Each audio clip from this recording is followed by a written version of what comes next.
Right, welcome to the Note in the Silence podcast. I am here with a good friend of mine today, Greetings.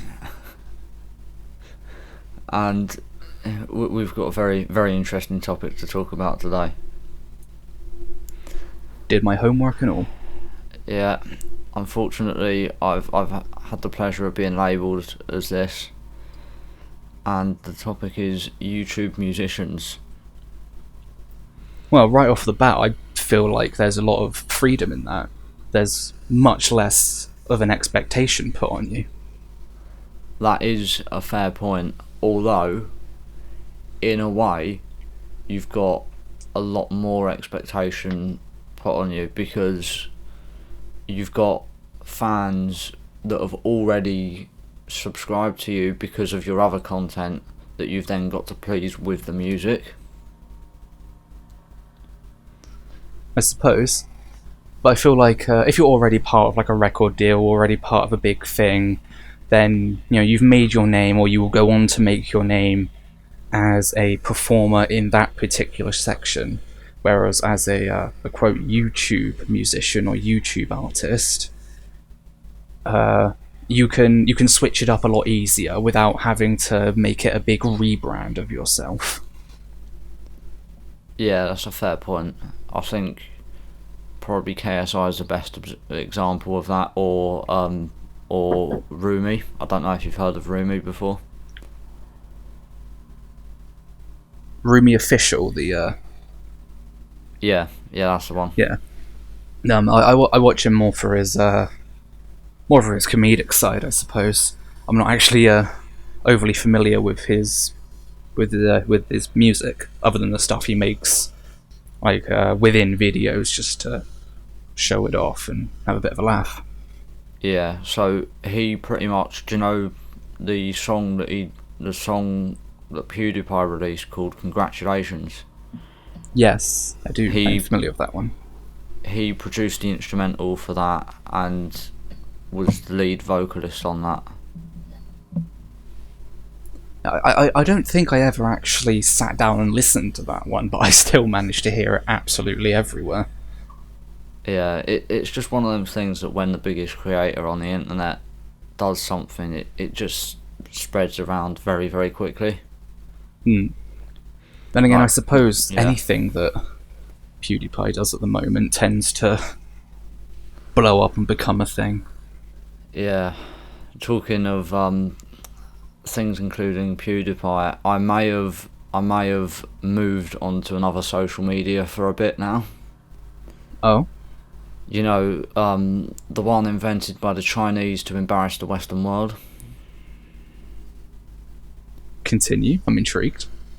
The one that a certain girl from our class is on quite a lot. Oh, I think I The one that has resurged the roses are red memes. Yes. And I may actually probably the best thing to come out of that platform in a long time. I may have done a PewDiePie one with a certain clip from a few years ago. I mean, if you're going to do it, you got to do it right. Yeah, I may have been banned from posting on it for a week as well, but they can't stop the force I possess. No. You'll be back on there straight away, better than ever. I've already posted another one with I can't remember what it was. I think it was something to do with Kim Jong-un. I'm sure they'll love that one. Yeah, I'm just trying to see, like, it's like with everything, I want to see how far I can push it before, like, I feel I can't go any further without being rapidly censored. I feel like that's the way to go. I feel like if you're not doing your utmost to achieve something, and a lot of the time that something is to push the boundary of what is generally considered acceptable or the norm, then I believe if you're not doing that, you're probably doing your job wrong. Yeah, I have to say I've been banned on a few platforms at this point for saying outrageous things that supposedly break community guidelines. Okay. I mean, on It's one not of difficult these to do that things, nowadays, though. yeah, on one of these things, I saw someone put hashtag white power, but Yikes. me for because you have it's I don't know how to explain this. A topic pops up and you have to write something about that topic on this thing. It's just a little thing that I've been on during lockdown to sort of fill in a bit of spare time.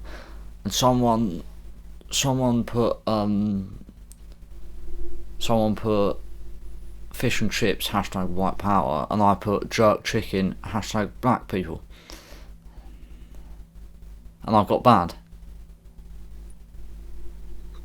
So that's to use a phrase I know you're particularly fond of. That's a sticky one.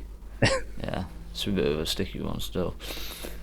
Because on the one hand, could be seen as if somebody's going to make an offensive joke, you make an offensive joke back. All's fair, no harm done. On the other hand, I was doing, really. Could genuinely offend someone, and yeah. Then again, like I said earlier, if you're not offending people, to some extent, you're kind of doing it wrong. There's got to be a bit of pushing the boundary. Yeah, then that then one, there was... I'm not really sure where that one lies, but I suppose we'll see how it goes down. Then there was another one that popped up where I was like, I think it was, what makes people, well, it was something about a place, like something to do with a place. So I put India, and then put in brackets Taj Mahal curry. Now, I wouldn't say there's anything bad with that. I suppose something like that. I suppose it depends on the context. Yeah, it's just two things that people know about a place such as India is they eat a lot of curry over there, mainly vegetable curry.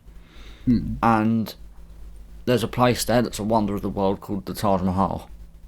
I suppose if it's just like a simple game, here's a place, what's the first thing you think of? Or what do you most associate with this place? Then I suppose saying curry and Taj Mahal, well, on the surface, somebody could quite easily say, oh, how dare you, that's offensive. But on the other hand, I mean, if that's genuinely the first thing that comes to mind, then it's not outrageous, because I mean, India is famous for curry and the Taj Mahal. Yeah, I could have put colonialism. Yeah, that... I feel like in the right crowd, that could go down very well, or very, very poorly. I'd love to see the outcome of both.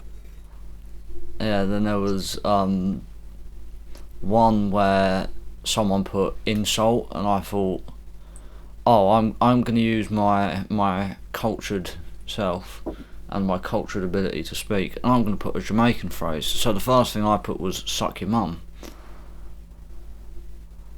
Interesting choice. I got reported for that as well, funny enough. Mm-mm. That was my 3 strikes before they slung me off. I mean, to be fair, that last one, it's a very, very easy one to get done for, because it's so stupid. Like, nothing should really be done about something like that, because it's just so juvenile and silly. Yeah. But at the same time, if somebody reports it, somebody like whoever's in charge of the censorship stuff is immediately going to go, yeah, it's silly and juvenile and offensive, so we'll get rid of that one. Yeah, it's run by Microsoft.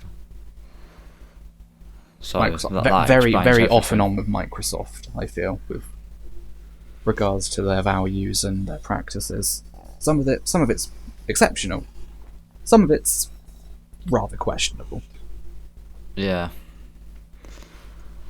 So, yeah, talking of controversy, there's a particular YouTube musician. Yeah, he's getting back on topic. Yeah, who got a very, very controversial lyric from one of the worst rappers of all time in their latest album that's dropping next week. Well, it's next week while recording. It would have been out a week by the time this podcast releases. So I've heard controversial and one of the worst artists of all time. This isn't good old Tekashi or whatever, is it? No, it's Lil Pump. Okay, jeez. Another Lil insert something that I have no intention of ever listening to, because I already know what it sounds like. Yeah, it's actually on the KSI song. Oh, is that, I forget the name of it. Which one is it? Is that... It's Poppin'. The one that he it. did the challenge for. Yeah. No, I don't think I've actually heard that song.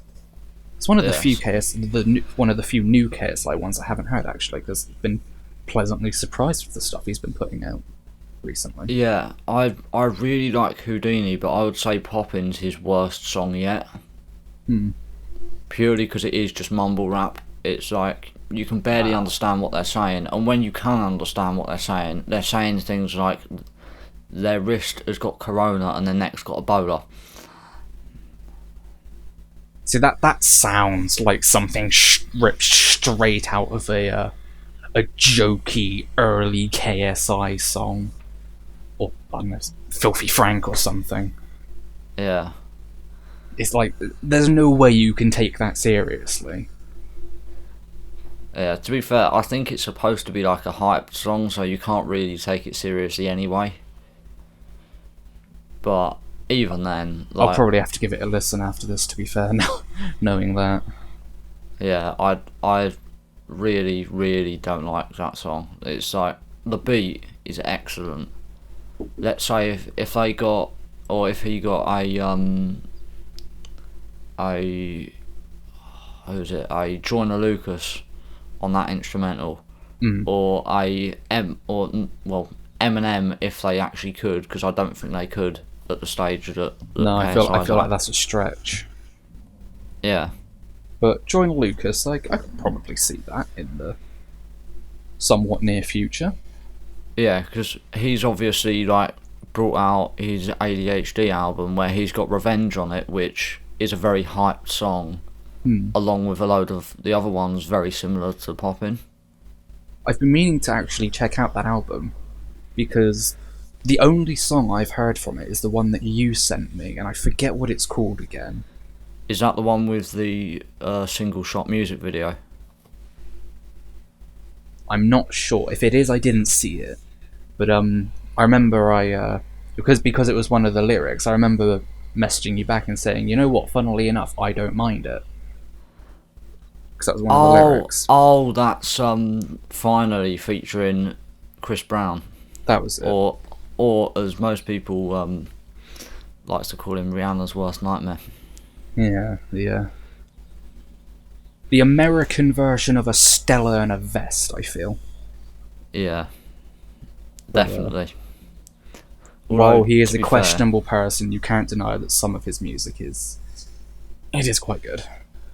Yeah, he like, it's the same with like when R. Kelly was found to be a paedophile and Michael Jackson and all of them. I don't care what people say about what they're like. I'm still gonna listen to their music. I feel like I struggle with that a little bit sometimes. Because on the one hand, I do just want to listen to something that I enjoy. On the other hand, I have serious concerns about the person who made the music. And so I kind of just follow a simple rule of, I'm not going to search for it, but if it comes on, I'll just quietly enjoy it and feel guilty about it some other time. Yeah, that's in a way that's what I'm like. I don't actively search up R. Kelly or Michael Jackson on like Spotify or anything. No. But it just so happens that I had some of their songs saved from before. Yeah. So if it comes on and it's already in my playlist, I'm not gonna go through the effort of just deleting it from my playlist. No. Like, I'm gonna listen to it because I obviously enjoy the song. Otherwise, it wouldn't be on my playlist. It's already there. I suppose in a way the damage is done. It's a really shit way of looking at it in terms of like, if you really want to stick to your values and whatnot. But exactly. I mean, come on. I've already funded noncery, so I can't really make it much worse, can I? That's the way I see it. So, something from more my side of the musical pond. I've got to admit, I do feel kind of guilty when I listen to a lot of like 80s rock and metal, specifically stuff like Guns N' Roses, Motley Crue, because it is just so dominated by sexism and misogyny. But come on, like when oh Christ alive, how have I forgotten the name of it now? Guns N' Roses song. Oh, this is Welcome to the Jungle. There we are. At the same time, when Welcome to the Jungle comes on, you can't help but just turn up the volume a little bit and really enjoy it. Yeah. To be fair, I have the same sort of thing with. Have you heard of an artist called Beanie Man? No. So he's like a dancehall artist from Jamaica, and in one of his songs called Execute, he talks about executing all gays. Now, I don't agree with that particular lyric, but it is just that one lyric in an otherwise good song, is it? Yeah, it's just everything he says is taken out of context because his culture that he's in it's black Christians. Well, and most black Christian families aren't very fond of gay people. I find the culture argument another sticky one, because on the one hand, you shouldn't let your upbringing dictate how you yourself perceive other people and act yourself, but at the same time, your upbringing is a massive part of you. Yeah, I'm like, I class myself as religious. I wouldn't really say I'm part of any religion as such. I used to class myself as a Christian, but since then I've found out that there are some Christians that follow every part of the religion, but then are still bad people. Mm-hmm. So I take bits from all the religions and I use them almost as a guide. And just make myself like a better person using the best bits from each religion. Yeah, I'm not religious in any way, but I like to maintain a general spirituality, just more a practice of being good to myself and being good to others. Very, very difficult when everyone annoys me and I am just filled with pure self-loathing.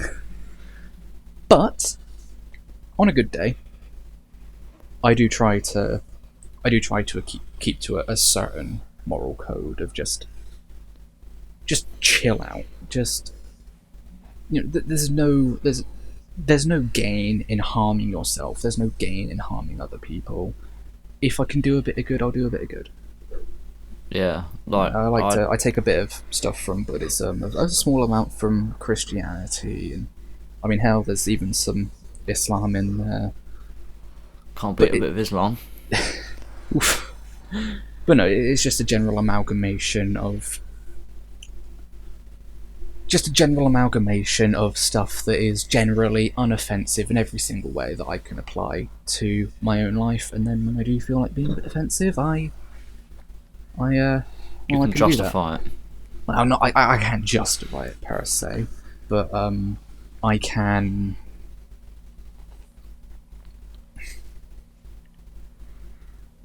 I can do it in a way that's not actually attacking someone, unless I do genuinely have a reason to come out and say something like, "Hey, you're a bellend for X and Y." But yeah, I generally try not to. We've all done that at some point. So I suppose that feeds into my my general distaste for diss tracks, other than a few select ones. See, in fact, I've done that probably more than anyone. I've come out and ripped into people. I'm familiar with a few of yours. Yeah, Most notably the newest Short Circuit one, which I was a little confused by it. I was a little bit confused by it first, because I remember you saying that you were going to be working with him, were you not? Yeah, I sort of overreacted, but as someone who's from, like, obviously a gang style environment in London, whenever he could, pretty much it's all over one word he used. Oh. So we were DMing about it, and he was like, because originally that instrumental was meant to be the back to back that me and him were on, or me and him were going to be on, but then he messaged back saying that he didn't sort of, he was a bit funny about it because he didn't want to do it for free because he didn't know me, which I was like, oh, that's fair enough. It's a bit annoying considering I've like planned this about going back to back, and now that's not going to happen. But I was like, oh, I can always find someone else to appear on it. After all, I know plenty of people who would be prepared to jump on it. And then all of a sudden he addresses me as G. G. Yeah, which means that if in London, if you address someone as G, it means they're close to you in a way where they would join in beef with you. And I don't know him in that way, so to me, as someone from that area, that's a sign of disrespect, like huge disrespect. Right. But so literally 30 minutes later, I'd had that whole thing written, the whole like thing written, and then just started a day later just recording it, and then within 2 days the whole thing was done. No, I suppose the upside of the situation is you did get a song out of it in the end. Yeah, and it wasn't what you intended, but you did get a song out of it. Yeah, but, he hasn't responded, but I have me and him have sort of had a few conversations about it since then, and I think it's all sorted. I don't know whether he's just going to come back out of nowhere like an Eminem style, but if he does, I've got plenty more where that last one came from. No, I mean, so knowing Aiden personally, admittedly I'm not overly close with him, but I do know him from college, and he is also good friends with one of my very good friends, Alex. Yeah, I know. I think I reacted. It was to more one of a Alex's misunderstanding. songs. He. I don't think I've ever seen him angry or annoyed. Like, I've never heard about him ever even getting slightly heated with anyone. He means good. So I think that one was a bit of a cultural cultural misunderstanding. Yeah, what I actually messaged him afterwards, and I'm putting this on record so that people know. I've messaged him saying that I overreacted, and now I was thinking about it, he wouldn't have known that would have been, or that would have had the effect that it had. So, like, that's all sorted. At some point, I want to try and get him on for a conversation. No, I think that would be a good thing to do. Like, there's a lot of ground that you could cover there. Of course, the dispute in question, and also that could branch out into a larger conversation about, specifically about diss tracks and cultural misunderstandings and just stuff like that in general. Yeah, I know there's been several times, especially within the context of the subject of the podcast, YouTube music, where someone, particularly an American YouTube rapper, who's now actually quit making music because of what KSI did to him. Oof. Who made a diss track at KSI, but tried to use it as a plan to get his son back. And what happened wait, is, who was this? So this is someone called Net Nobody, or Sky Does Minecraft.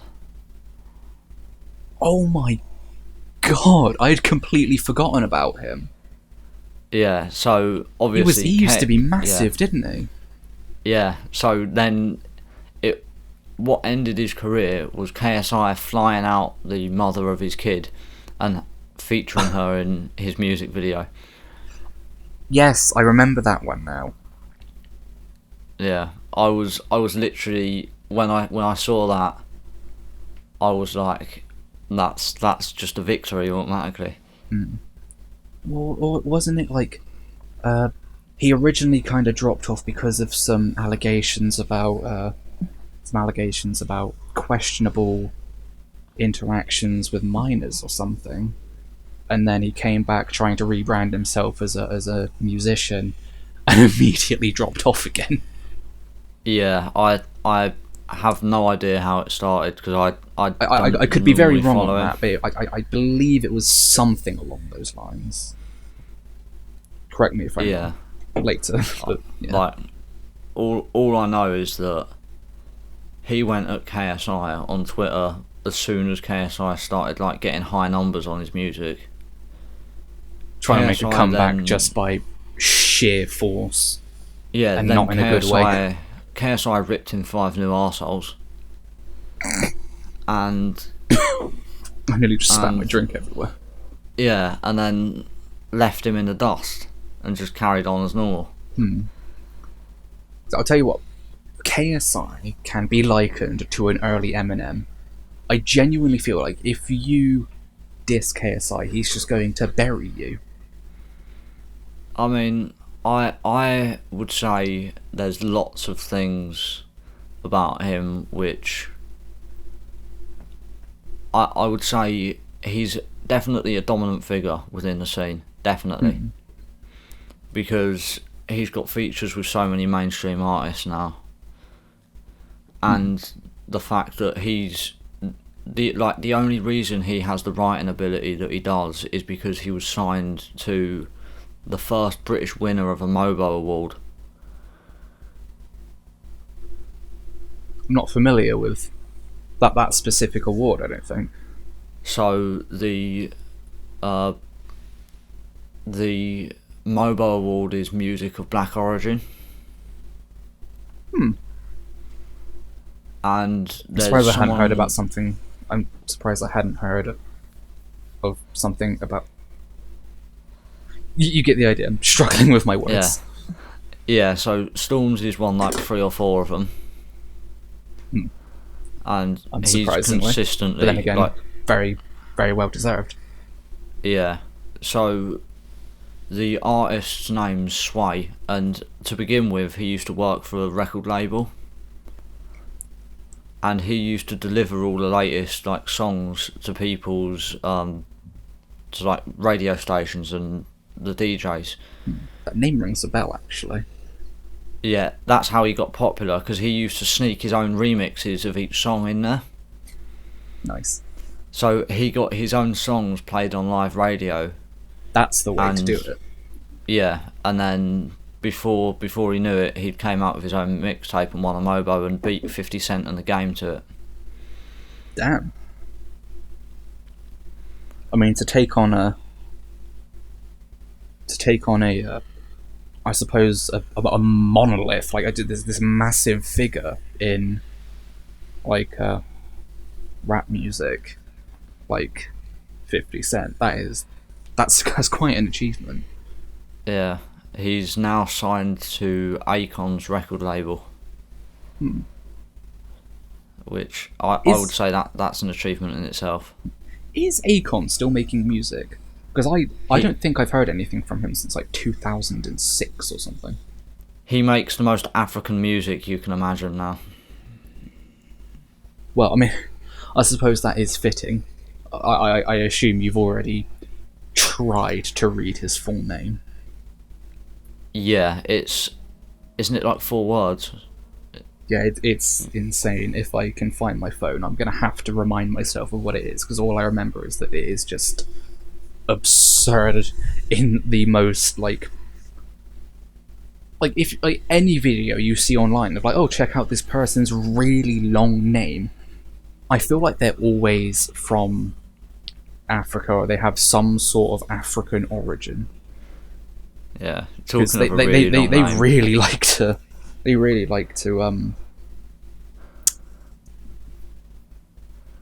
Yeah, I've lost the word I was looking for, but again, you understand the point.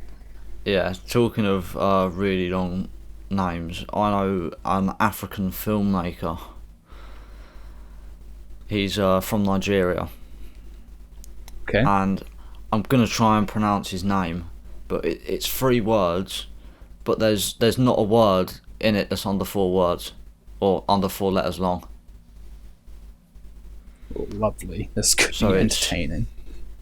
it's like I'm gonna blur out his name because, or I'm gonna censor his name because I don't want people searching it up.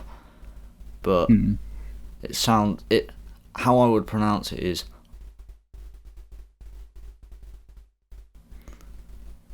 That is a pretty sick name, to be fair. yeah, it's like he's based in Lagos, so the capital of Nigeria. And he just makes religious videos, but obviously at the moment he can't do anything. No. I feel like a lot of a lot of African filmmaking, especially stuff like anything that comes out of like Nollywood, like Nigeria, it Yeah. is magical. But It's just the best. it genuinely has like absurdist creative potential.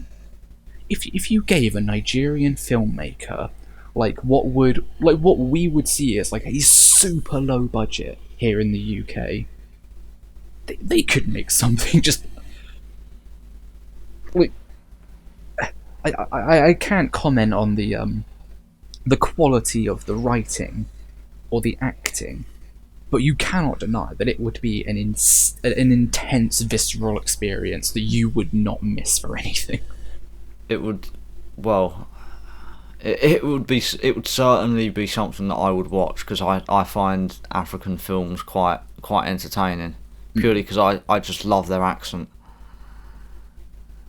I mean, I just love everything about it. Whether I'm kind of watching it thinking, you know what, it's kind of silly, but they're putting their heart into it, or if it is just absolutely mental, like I believe one of the more popular ones is Spider-Man. And They didn't do a Nollywood Spider-Man, did they? Well, I don't know how to describe it, because it's your typical kind of unassuming Nigerian village, and they've just like very badly like slapped a CGI Spider-Man on top of it.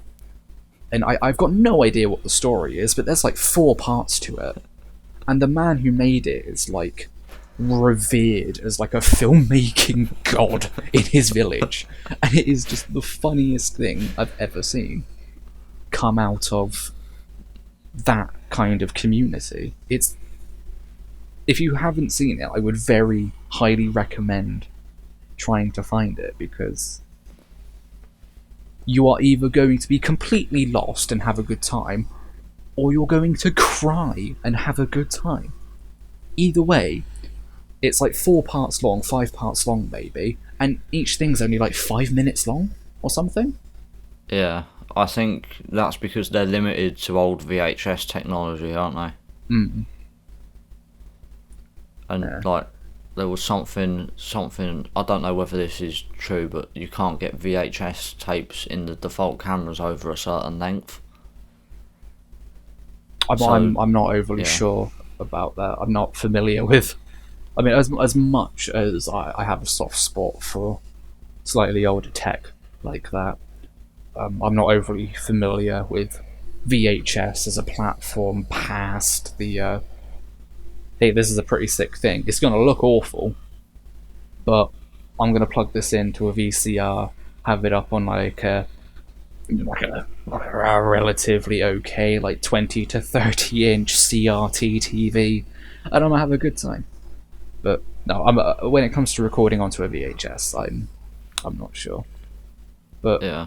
I believe that anything coming out of Nollywood or like low budget Bollywood is like a iffy, the guerrilla filmmaker's wet dream, because they do literally just use whatever they have on hand. Yeah.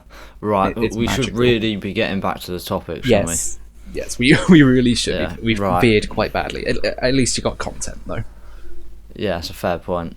So, who is your favourite YouTube musician?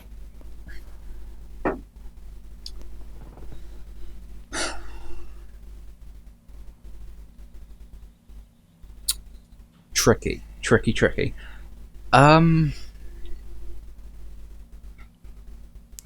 I suppose Mine's not who you'd expect. So, I suppose my go-to would be Cave Town.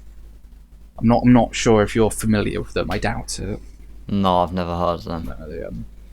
They they became famous for their "This Is Home" song, or it was sometimes changed to "Cut My Hair" because that was like a prominent lyric that everybody would focus on.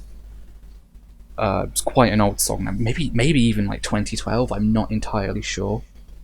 So, but back when YouTube was just starting out, Yeah, the good old days. I'm not entirely sure on the date for that, but 2012, 2013 sounds about right.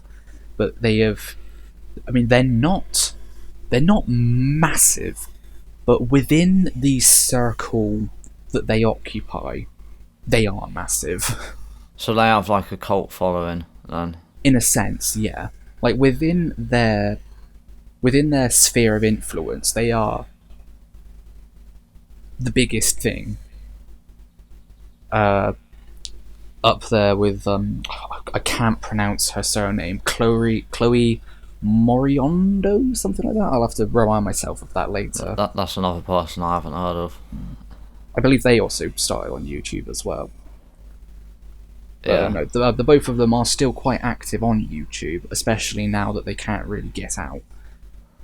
But I suppose the person who is, if I had to pick like someone who is a more typical, YouTube musician who is still quite active on YouTube, I suppose it would just have to be KSI for me.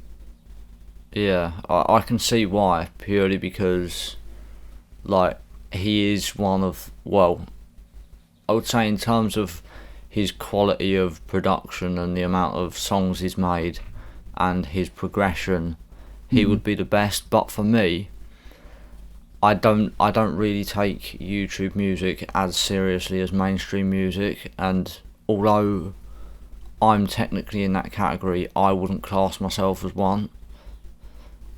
I would, because I haven't got most of my following from YouTube. So I wouldn't class myself as one. I'd actually say Harry from the Sidemen. I only know him by name, to be honest. I'm not familiar with his music. He made one of the best Rice Gum diss tracks around. To be fair, you say that. If you say the title, I will probably know it. Yeah, so the opening line was, "Good afternoon, your mum looks like Kim Jong-un." Low blow, but that rings a bell somewhere in the back of my head. Yeah, and then he obviously made the virginity prostitute line in his KSI diss track. Ah, yes, back when the sidemen were struggling for content, and they just decided, you know what, let's get angry at each other. That was an interesting time. Yeah, nice bit of fake beef. Tell you what though, Little Boy, I believe that's the title of the track. That's quite a KSI's good one. Yeah, like, that's the only one of the diss tracks that I really vividly remember, apart from the one that he did in like that mansion. Was it Jake or Logan Paul? Was it just the both of them? I can't remember. I don't actually listen to their music, so I would never have heard that one. No, it wasn't one of theirs. It was one of the KSI ones, but it was his diss track on one of them or both of them. I just remember it being quite funny because was the one recorded in a massive mansion, and I think Earthquake was the one that Rice Gum featured on, where they were referenced quite a bit. What with the new stuff between KSI and Rice Gum coming up, I've only heard Earthquake by name, but I do ever so slightly remember it. Like in the very back of my mind, I can picture the music video, but I can't really hear it in my head. Yeah, it's, to be fair, I don't think you'd want to hear it because it's bad. It's bad. No, that's my general understanding is my general memory of it, I suppose, is I wouldn't be surprised if it was god awful. What would it be? Rice Gum. There's about 5 fat jokes made, and then Rice Gum makes a reference to a Hawaiian necklace called a laid. Right. And tries to tie it in with a sex reference, which didn't really work with what was being said. I mean, immediately that just... But you know when you hear something or see something and you don't even really have a reaction other than that sinking feeling in your stomach where you just go, why? Yeah. Yeah, that's all I've really got for that one, to be fair. Yeah, that's the feeling I had when, I actually had that feeling yesterday when I woke up to about 15 replies to a tweet I made to a musician. I'll get the phone up. This isn't a YouTube musician, but it's still interesting nonetheless. Always good to include it. I mean, we did go off on like a 20-minute thing about literally anything but YouTube musicians. So a musician called SL, who's, me and him are pretty much from the same neighbourhood, although I've never ran into him at all. He was like, no Tottenham slander will be tolerated, as in like the football team Tottenham. Good old football beef. And then put hashtag KOYS, which is come on you Spurs. And then I just responded to him saying Vicstar123 has more trophies than Harry Kane. And Harry Kane's their leading top goal scorer. And then... I'm not overly familiar with football. All I know is Harry Kane is the one that recently I literally heard it on the news this morning, just recently sponsored, was it 3? Of his really small local teams. Yeah. So so I got what's known as on me, which is the name of the football firm for Tottenham. So now I've cemented the fact I can't go north of the Thames. I mean, you know what that means, though, right? That immediately means that you have to push that and see how far north of the Thames you can go before someone sticks a blade in you. Yeah. Because I know London can get a bit heated if you're not cautious and you mix with some of the people that I've heard you mix with. Yeah. So someone with the Twitter handle commented with a photo from one of my live streams saying, "You ever left your house?" Just And stupid. yeah, Really? just that. So I thought, now looking at it, I've realised his profile picture is wearing a hoodie. Most likely a Stone Island hoodie, because that's what they all wear. But I thought it looked like hair, because I was only looking at the smaller little profile picture. So I commented, "Have you ever cut your hair?" And let me guess, he had like buzz cut and all, didn't he? When you look Yeah, closer? it was skinhead. So then, Gotta be careful. You all, if it's a small picture, always find a way of enlarging it. I make sure I always do that before doing literally anything. Yeah, so this was when I got a response saying, "The dyslexic Ben Mitchell is awake." And then under that he put, "Bum chin, greasy hair, and thick ass lenses. You're a winner, boy." As in, boy was spelt BOI.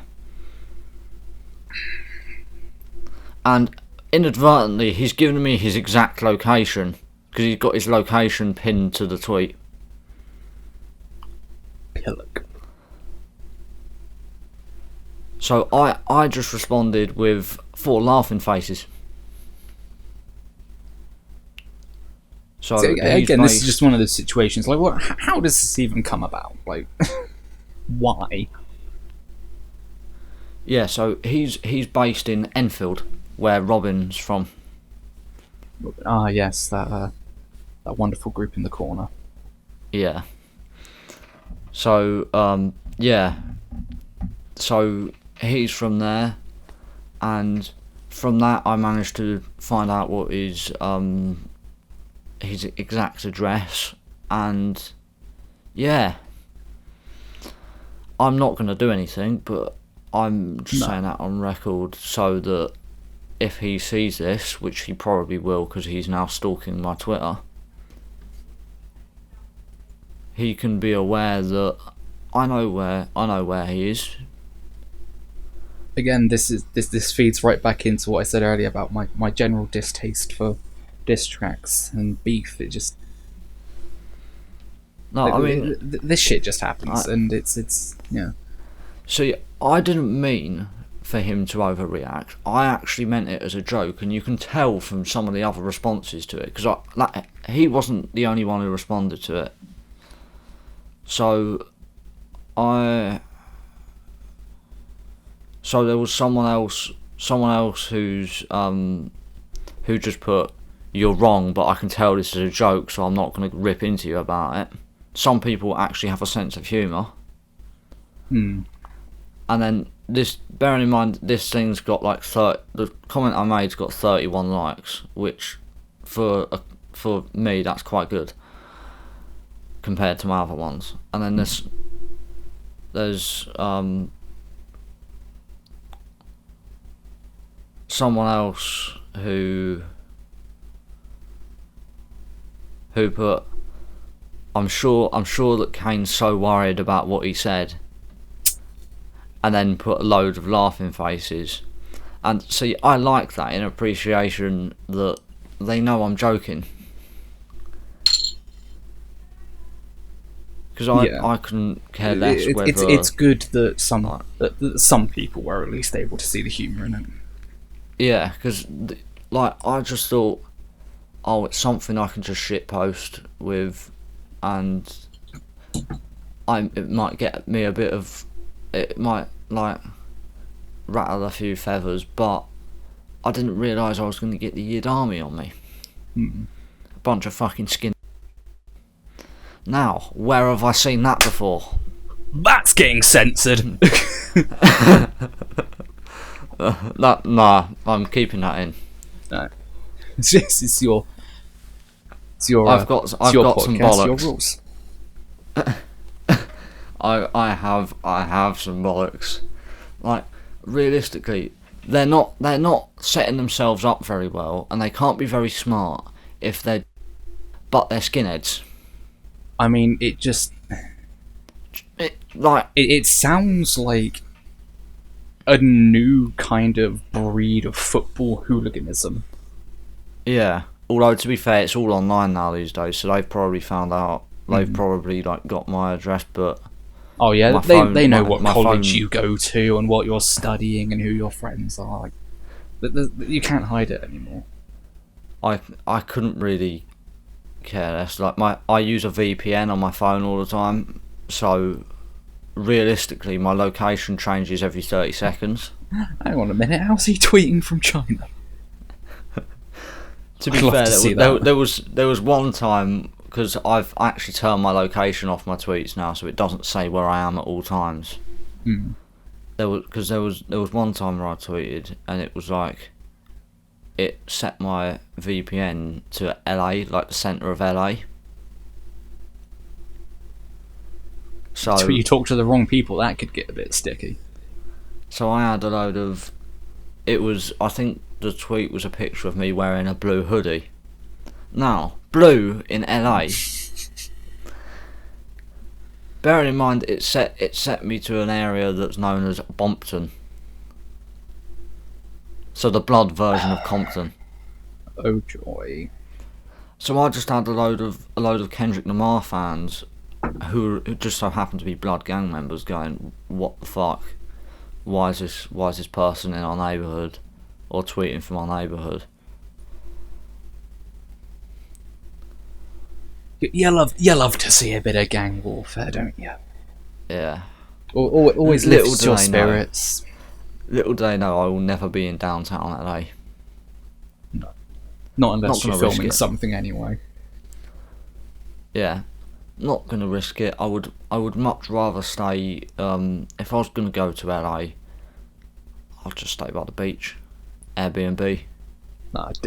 Downtown LA, I feel like that is like golden photojournalism area. Like if I really wanted to capture some visceral, like really gut wrenching photos, good What, or people bad. being shot on that? Well, I mean, you never know. But I mean, like really like gritty, getting down to the individuals and like trying to show these people for who they are. Like downtown LA, like East LA, like those are like golden spots.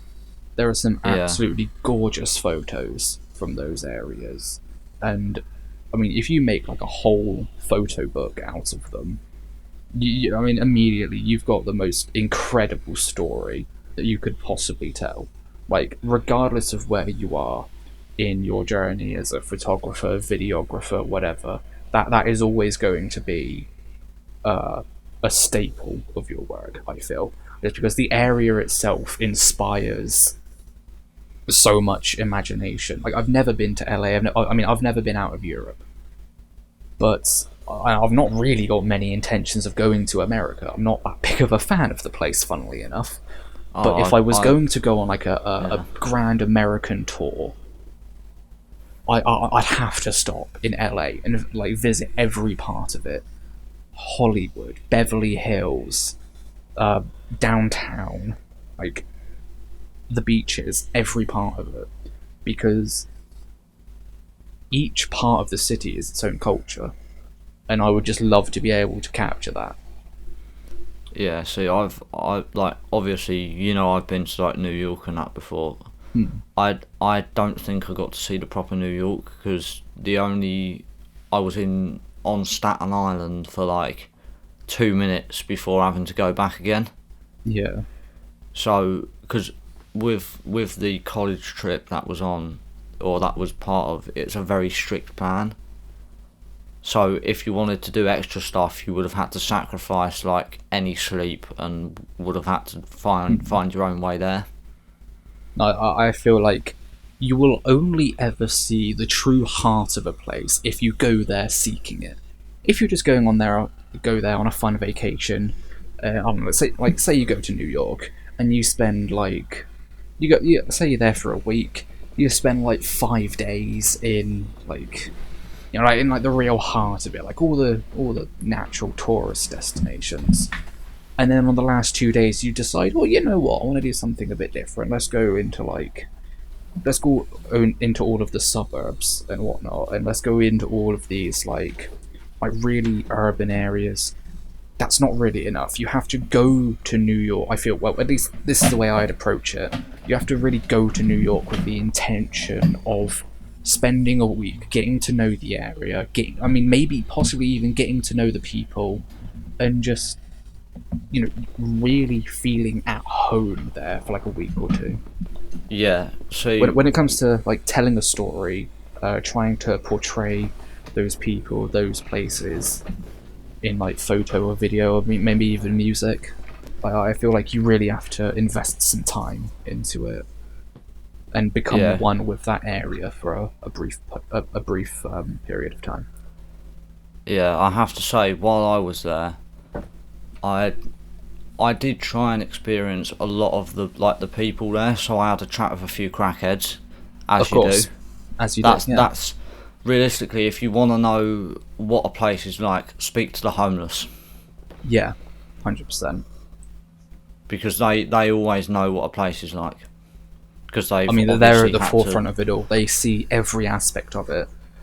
Take, for example, they see all of the college students coming out, going to lunch, being without a care in the world. They see all of the businessmen going to their drab, beige and grey 9-to-5 office jobs. They see all of the people just there for a day out. Well, yeah, they did at least anyway.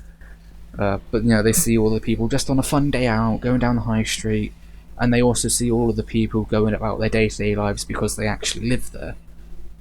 And especially now with everything going on, they don't have anywhere to go, so they're still experiencing it, whereas everyone else is stuck at home just kind of experiencing the same place they've been for the last however many years they've lived there. The homeless are still experiencing the city, they're experiencing the world around them. And I suppose that's probably a positive way to look at it. In reality, it's horrible. Nobody wants to be without a permanent residence, or at least a residence, even if it's temporary, that they feel safe in, that they can go back to and think, okay, I'm going to chill here for a bit. I wholeheartedly agree with you. Spending some time with the homeless, if you really want to get to know an area, or even just to, if you want to brighten up someone's day, spend some time with the homeless. They're good people at heart. Yeah. To be fair, I actually met a DJ there. While I was there. Well, I didn't go up to him and talk to him, but I saw a DJ called DJ Academics. He's quite famous because he works on a TV network that's run by Diddy. I see. And like the amount of the crowd that gathered around him was unreal.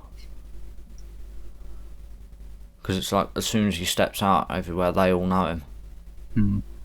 So he was actually there with his girlfriend, I think. And he was just walking down all the side roads, because every time he went anywhere near Times Square, he just got swarmed. And like, that's no exaggeration either. Like, I feel like in a way that's quite special. Like, yeah. This man is so well known in his hometown that he's got to venture down the places where you generally say, you go there and you're going to get mugged. Like, if you go there, you're fucked. See, in New York, it's really, really strange how it works there, because I'm sure when I was there, I must have spoke to at least a few gang members, because there were people wearing red, people wearing blue. At the time, I've never packed so many black clothes in my life. I wanted to stay neutral, black and white. I feel like in that situation, even though I feel like they probably could realise, this guy's a tourist, he's just wearing a colour. It's still. It's still best to be safe, I feel. If you went to New York, or LA or whatever, sometime early next year, whenever you can get out. If you just went there and you came back and said, "Hey, I was confronted by these people," and they were like, "What the fuck are you doing? Get out of here!" Like, I would wholeheartedly believe you, because like, while it's not something I imagine happens to like tourists and or just anyone visiting the area who's not from there, while I imagine it's not something that happens regularly or very often at all, I can imagine it does happen from time to Yeah. time. To be fair, I think it might just be a Manhattan thing, because this didn't happen anywhere that wasn't Manhattan. But in Manhattan, everywhere you go, you would get people coming up to you asking how your day was. Like, everywhere. Whether they were... They all spoke, like, in an American accent. And Being in like, America and all. yeah, well, they were quite... You'll be surprised, there's a lot of Chinese in New York. A lot of them. I feel like that's probably the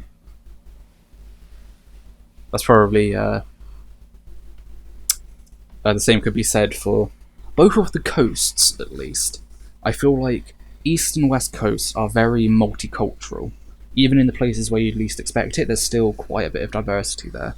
Whereas, like the Midwest and the South, while still surprisingly diverse in some places, for the most part, it is generally how you would perceive the Midwest and the South. Yeah, like, I know some people who I play Xbox with occasionally who are from, I think, near Missouri. And according to them, there's still quite a few, like, black people there, but you get very few other races other than white and black, and even they don't particularly get along. But to be fair, there's a lot of history in America that we don't have over here. But No. we've had stuff similar to it, such as with shops that used to be no blacks, no dogs, no Irish. Yeah. So that was no black people, no Chinese, and yeah, anyone who was classed as a traveller was sort of extradited back in the day. Yeah, well, I mean, anyone non-white, really. We weren't exactly the best for that. No, we just tried to take over and then sort of breed our way into the dominant, like, group there, which is how we created America. Yeah, it is. I always find it hilarious, the fact that America has such a massive, like, thing about immigration, and like there is an overwhelming amount of "get them out, they don't belong here." Like, how do you think the country was founded and formed? Like, it's ridiculous. To be fair though, you've got to consider that if we didn't intervene with America, they'd still be living in mud huts at this point. Which, well, I mean, that's difficult to say. I don't think that's, like, there's nothing wrong with that, don't get me wrong, but we wouldn't, let's say, have the extra ally in, like, times of need. But well, if you look at the Native American culture, I'd imagine that if we had either not intervened or intervened much later and had a much more open and accepting view of everything, I can only imagine that it would kind of be the same way that many Eastern countries are at the moment, because there's a lot of more chilled out religions over there, you know, Buddhism, Hinduism, the same way that the kind of the Native American culture was. It was all about kind of peace and being at one with the land and the world around you. But if you look at Eastern countries, I don't really want to say China because of the whole the whole issue with, their many, many, many human rights atrocities. And And the the virus fact, they started. well, perhaps, and also the communist government. Yeah, my stuff's already banned in China, so you haven't got to worry about them hearing it. I feel like that's not really a good example, but you can kind of see what I mean. Like their religion and their like cultural practices, at Yeah. least, they're very zen out. I'd They're say very, Japan's probably a good example of 100%. yeah, with Yeah, the respect side of their culture. 100%. Because although crime happens over there, it'll It's be like, so low. yeah, it's low, and if I mean, anyone we don't does even commit a need to crime, talk about gun laws in Japan. Like, yeah, like if you take anyone one commits look a at the crime, they're moving out of the statistics. city, aren't they? Basically, yeah.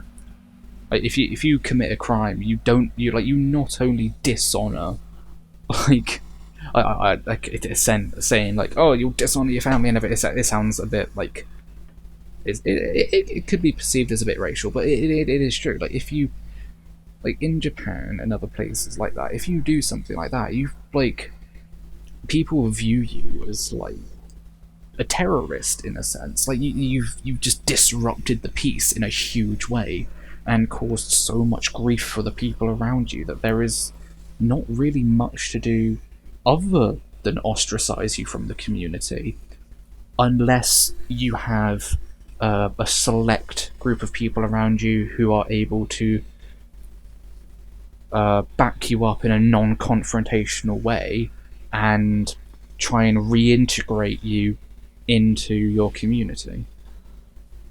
Yeah, I would definitely say that in terms of Japan, that is like one of the countries that does all of the spirituality and like the just keeping everything calm the best.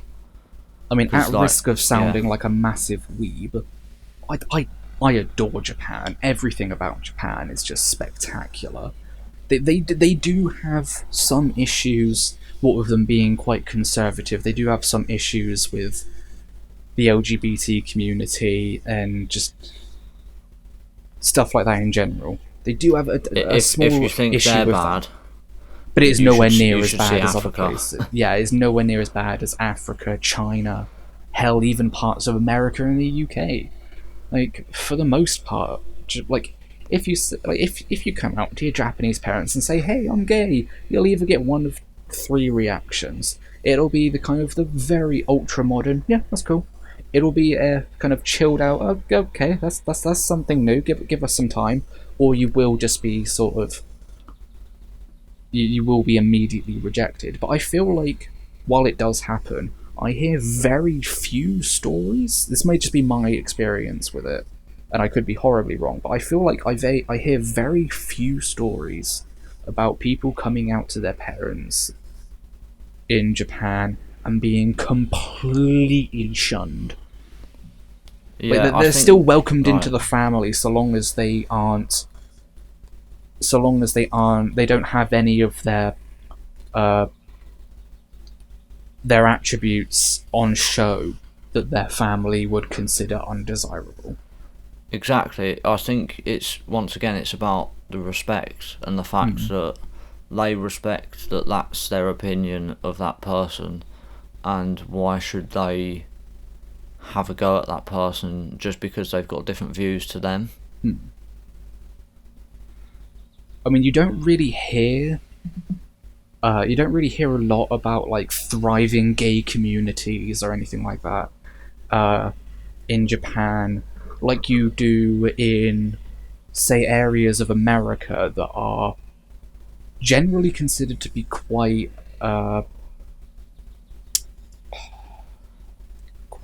non-accepting. I'm looking for a particular word. Quite. I don't know. You, again, get what I mean. I'm struggling with words for some reason, but in Less certain tolerant. that's it. In certain parts of America that are seen as less tolerant, there is still, even though it is smaller, there is still like a very strong community of LGBT people who stick together. Whereas in Japan, Yeah. you don't really hear about that a lot.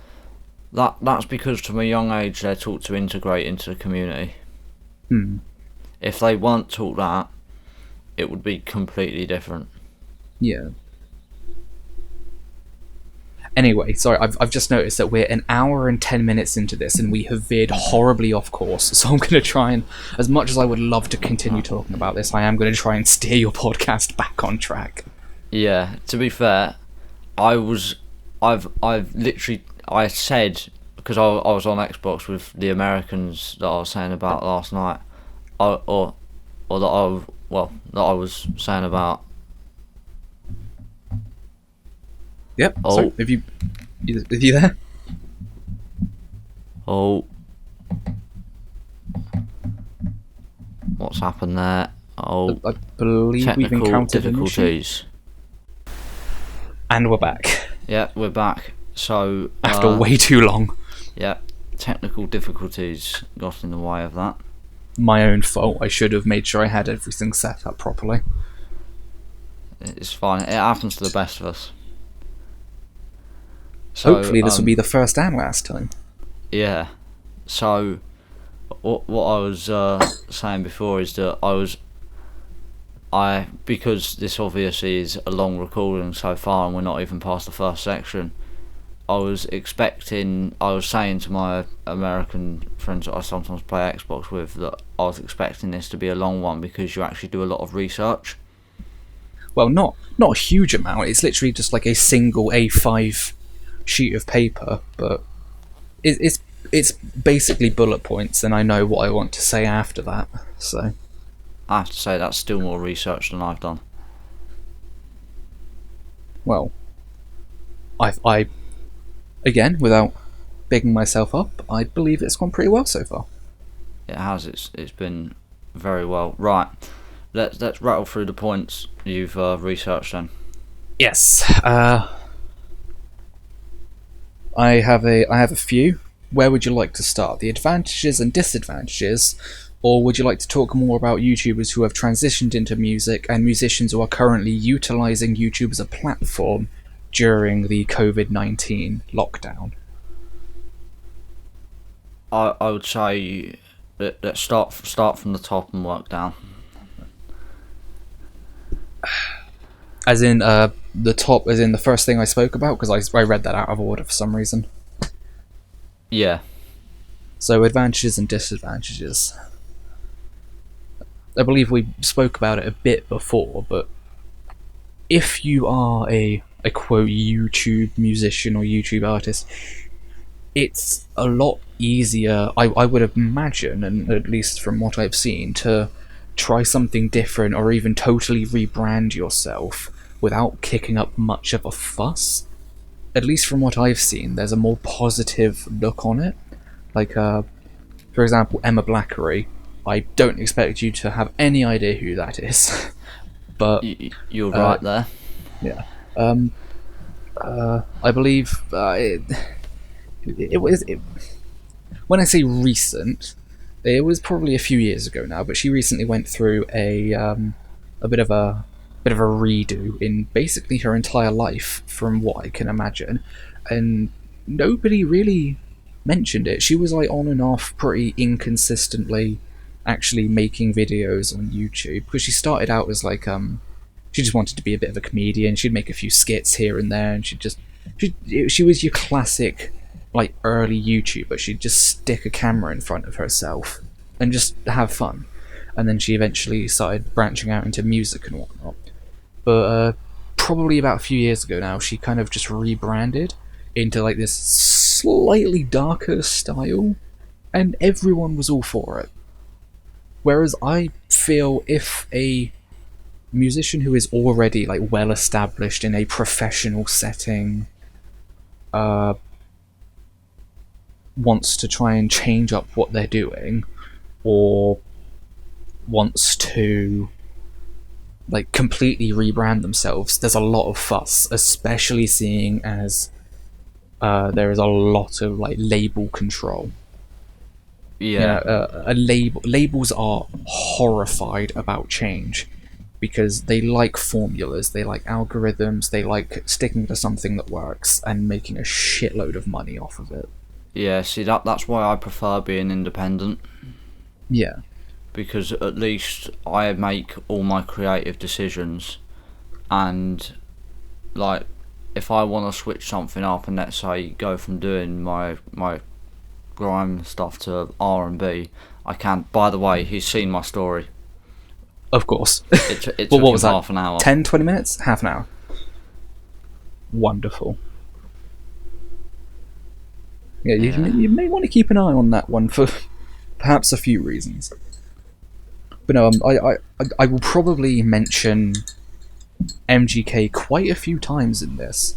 I'm by no means an MGK superfan, but I just really enjoy some of the stuff that he's doing, and I enjoy his personality and his style. But what he's been doing recently, he's been branching out more into like pop punk. Kind of bringing back this like Blink 182, Green Day kind of vibe from like the early 2000s, and I am all for it because it is bringing back that kind of vibe, but adding a slightly more modern spin on it, and I personally think it's incredible. But what he's essentially doing is rebranding himself, but he's rebranding himself in a way that makes sense. He's always been open about the fact that he loves that time period and he loves the music that came from it. And I found a song he did with Kellen Quinn, and I forget what band he's from. I don't think it's 5 Seconds of Summer, which I mentioned earlier as one of the bands that started off on YouTube and then eventually transitioned into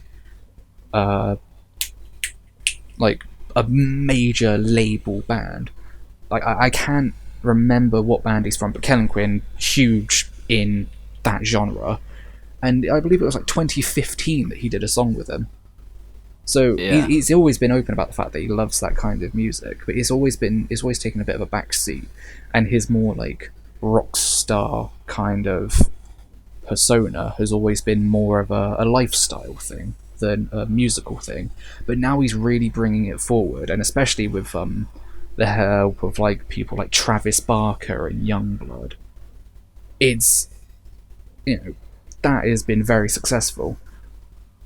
But yeah, many people don't get that luxury. Many people, when they try to rebrand themselves, especially going from something like rap to like a more rocky, punky sound, or vice versa, or something else that doesn't generally mix, or if it has mixed, it's been an absolute shit show in the past, like the great new metal wave of the early 2000s and late 90s, like Korn, Linkin Park. I like some of it, but for the most part, I don't it like was awful. Linkin Limp Park. Bizkit, for example, can get the hell out. Crossing genres like that, trying to rebrand yourself, for the most part, has always been faced with a huge amount of backlash. Yeah, And I feel like on YouTube, it's a lot easier to do something like that. yeah. I found because I don't think there's one specific genre that what I produce can be put in. Well, my earlier stuff can be put in one box, and that's shit. But my newer stuff, I don't think can be put in a box particularly, because I try to incorporate so many things into it at once that whenever someone tries to put it in a box, people can say, well, how's it that when there's this in it which is a symbol of that. So I guess you're right, it gives, especially as a lot of the tips that I've got and a lot of the things that I've taken have come from other people in the YouTube space who make music.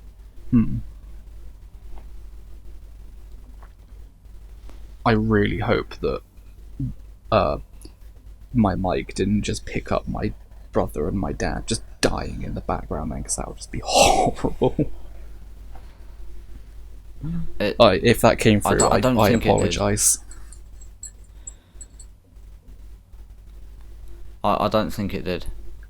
Alright, good. Coffee. Right, next point, I suppose. What have I got here? Another advantage is not being tied to contracts. You know, not having to worry about a record label, not having to like push out X amount of records in X amount of years, not having to worry about if you're not selling enough, getting dropped from that label. You don't have to worry about that, because with something like YouTube, if it becomes successful on YouTube, then you get a bit of revenue from that. Yeah, YouTube takes quite a significant chunk off of the top, but you're still earning money from that, and anything that comes from after YouTube have taken their chunk is all yours. You don't have to worry about like paying any fees for anything, or like, unless you've like worked with a artist or worked with a producer, you're not going to have to worry about like splitting money with people or anything like that. You know, it just goes straight into whatever account you want, and bang, it's done. Yeah, that is. You don't have to like. That I started on YouTube exclusively to begin with. I mean, you don't have to worry about like. I mean, it's not. I don't know how common it is, but I've heard about it quite a lot. Is labels and management companies forcing artists and whole bands, and even just like background people, like sound tech guys and whatnot, to sign contracts saying that they have to act in a certain way for one reason or another, which is it's just shit, quite frankly. Yeah, so a great example of that is, I'm going to reference KSI again, but the Sidemen beef. Yeah. Because he was. I mean, I feel like if you're talking about stuff like this, you can't really not bring that up, to be fair. Yeah, he was signed at that point. So that potentially could have been one of them things where they were like, right, your name in the music industry isn't like buzzing at the moment. We need you to do this so that your name gets out there again. Yeah. And to this day, I think those are some of his highest selling songs. Yeah, mainly because of just the hype around them. Yeah. Lyrically and like generally musically, some of them are quite bad, I personally think. Like I honestly can't even remember the names of them, but I just remember listening to them and thinking, oh god, I can't listen to this anymore. Yeah, I suppose an exception of that, like I mentioned earlier, is Little Boy. Personally, I think that's the best thing that came out of that whole thing. But yeah, the others were just a bit weak all round, because it was more focused on building hype and just trying to up that view count. Yeah, that makes sense. Sometimes, let's say if I want to like watch back and it just appears on the recommended, I might give certain ones a listen. But there are others that, like, I think it's two birds one stone, I can't listen to because I really don't like that one out of all of them. That's one that actually that had a lot of potential, I think. If that had been worked on a bit more in a professional setting and not just, hey, how fast can we pump this out to get more views? If that had been worked on properly, that could have been incredible. Because like the two birds one stone hook and everything, like you can kind of imagine that like going in front of like a nice, like quite gritty bass line in the background. Yeah, whereas it was kind of just your standard like thump bass, thump with no flavour at all. What they could have done is they could have done with whacking an 808 underneath it. And just having the hum of an 808 there. Yeah, like I mean, when KSI gets his voice really deep, it goes really gravelly and gritty, and it's, he needs to utilise that more, I think. I've seen him do it a bit more recently, and I mean he has been known to do it in the past, but I feel like he should do it more. And I'm not a huge fan of artists overusing a certain aspect of themselves, but that one in particular, I feel like if he did use it just a little bit more, and especially on that track, it would have been just mind-blowing to see how that track could have come out in the end. Yeah, I also feel that he sometimes needs to like not take himself as seriously in some aspects of it. Although I feel like he struggles. Like I can kind of tell with the way that he acts and the way he like makes his music and everything. Again, I'll say it now, and I'll say it for like pretty much everything I say that's connected to this. I could be horribly wrong, but this is just my interpretation, and I feel like he struggles with trying to strike a balance between taking himself seriously and having fun with it. I mean, you can tell that he has fun with everything he does, but sometimes he doesn't. Like, sometimes he really doesn't just kind of sit back and think, yeah, this is a total laugh. Yeah, like And you can sometimes tell, he doesn't take himself like seriously enough. I feel like he struggles with it, and I think in the next few years, as he figures that out, he's already risen far beyond what I originally thought he could when he first Yeah. started putting out music. So I feel like in the next few years, I'm not overly enthused about his music. I just think they're pretty solid songs, and I'm really intrigued by him as a person and by his journey more than anything. Yeah, to be fair, I still remember listening to Heskey Time during school and thinking, Yeah, what the hell's this? yeah, like his older just like pure comedy tracks were just that is pure. You know what? I'm gonna mess about and see what I can come up with. Yeah. Although, to And be fair, they were all based off of stuff that had happened in his like gaming videos and things. that is like exactly what mine were like to begin with. Because I started off solely a on the mic to begin with. I didn't know anything about mixing or mastering, and then it took me about a year before I learned, oh, I've got to do this to get just everything to the same volume, well, roughly.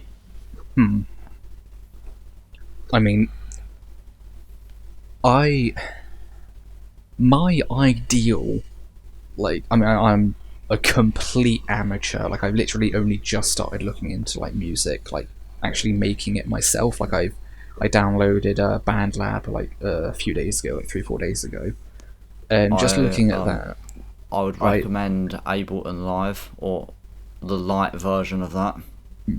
no, I've been looking around, and I know that there are better systems, but I just thought this looks like a solid place to start for now, especially seeing as Alex actually mixed his first album and created the whole thing in BandLab, and that came out phenomenally. Yeah. Do you know the latest like whole project that I put out? Yeah, Loss, right? Yeah. Yeah. That was all done on Adobe Audition. I would love to be able to just really like fully integrate myself into the like Adobe workflow and that kind of like space. The only issue I have is it's a lot of money for someone who isn't making money off of those systems yet anyway. Like, I feel like for anyone working professionally or for anyone who does it for fun, it's great.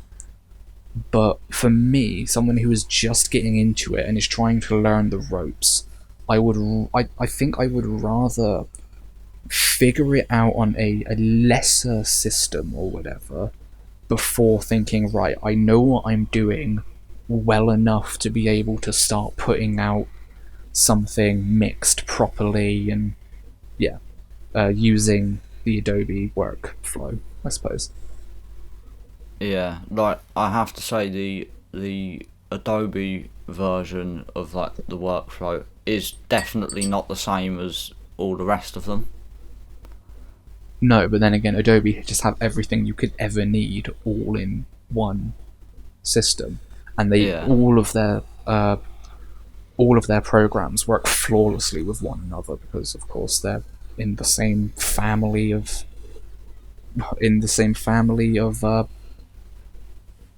programs. yeah, they even have free auto tune, Hmm. which I have to say I don't use a lot of now. No. I say now because back in the day I used to have to rely on it. Oh, if you will accept a bit of criticism from me, or constructive criticism, I think your beats are quite catching, and they have this really nice, like, underlying darkness to them that I am quite a fan of. But you need to clear up your vocals, I feel. Yeah, Like, when I in can my yeah when I can hear everything perfectly, you've got some solid lyrics, especially on some of your newer stuff, or all of your newer stuff. Like, it's quite engaging and it tells a good story. But I feel like if you were to clean up your vocals a little bit and project a little bit more, kind of really really act like there's a group of people in front of you that you're trying to perform for instead of performing to a mic. I feel like that is what would take your like, everything about your content to the next level. Again, yeah. I hope that's not too too harsh in any way.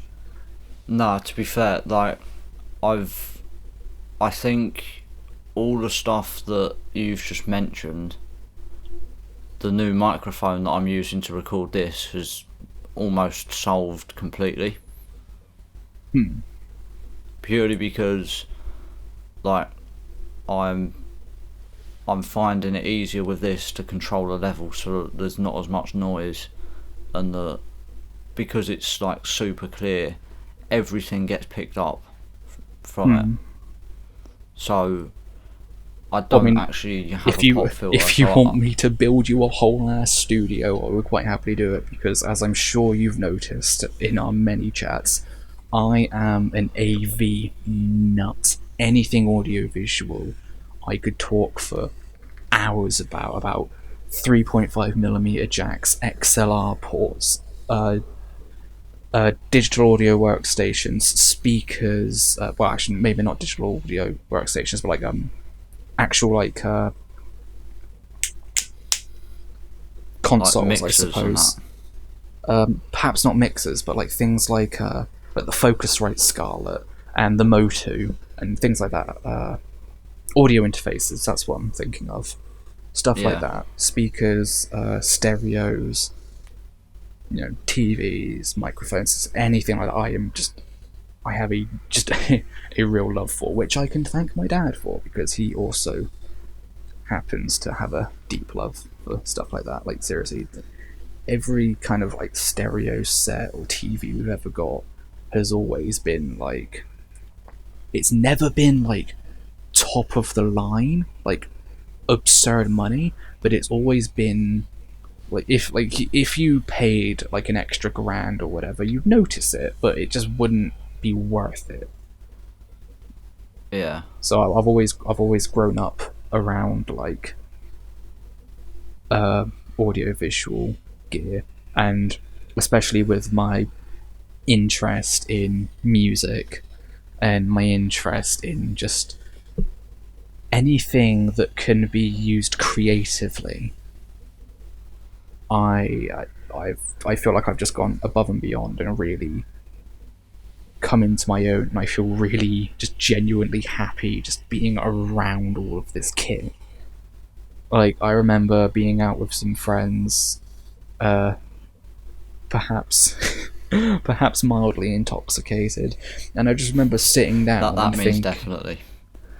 yeah, and I just remember sitting down and thinking, oh, you know what?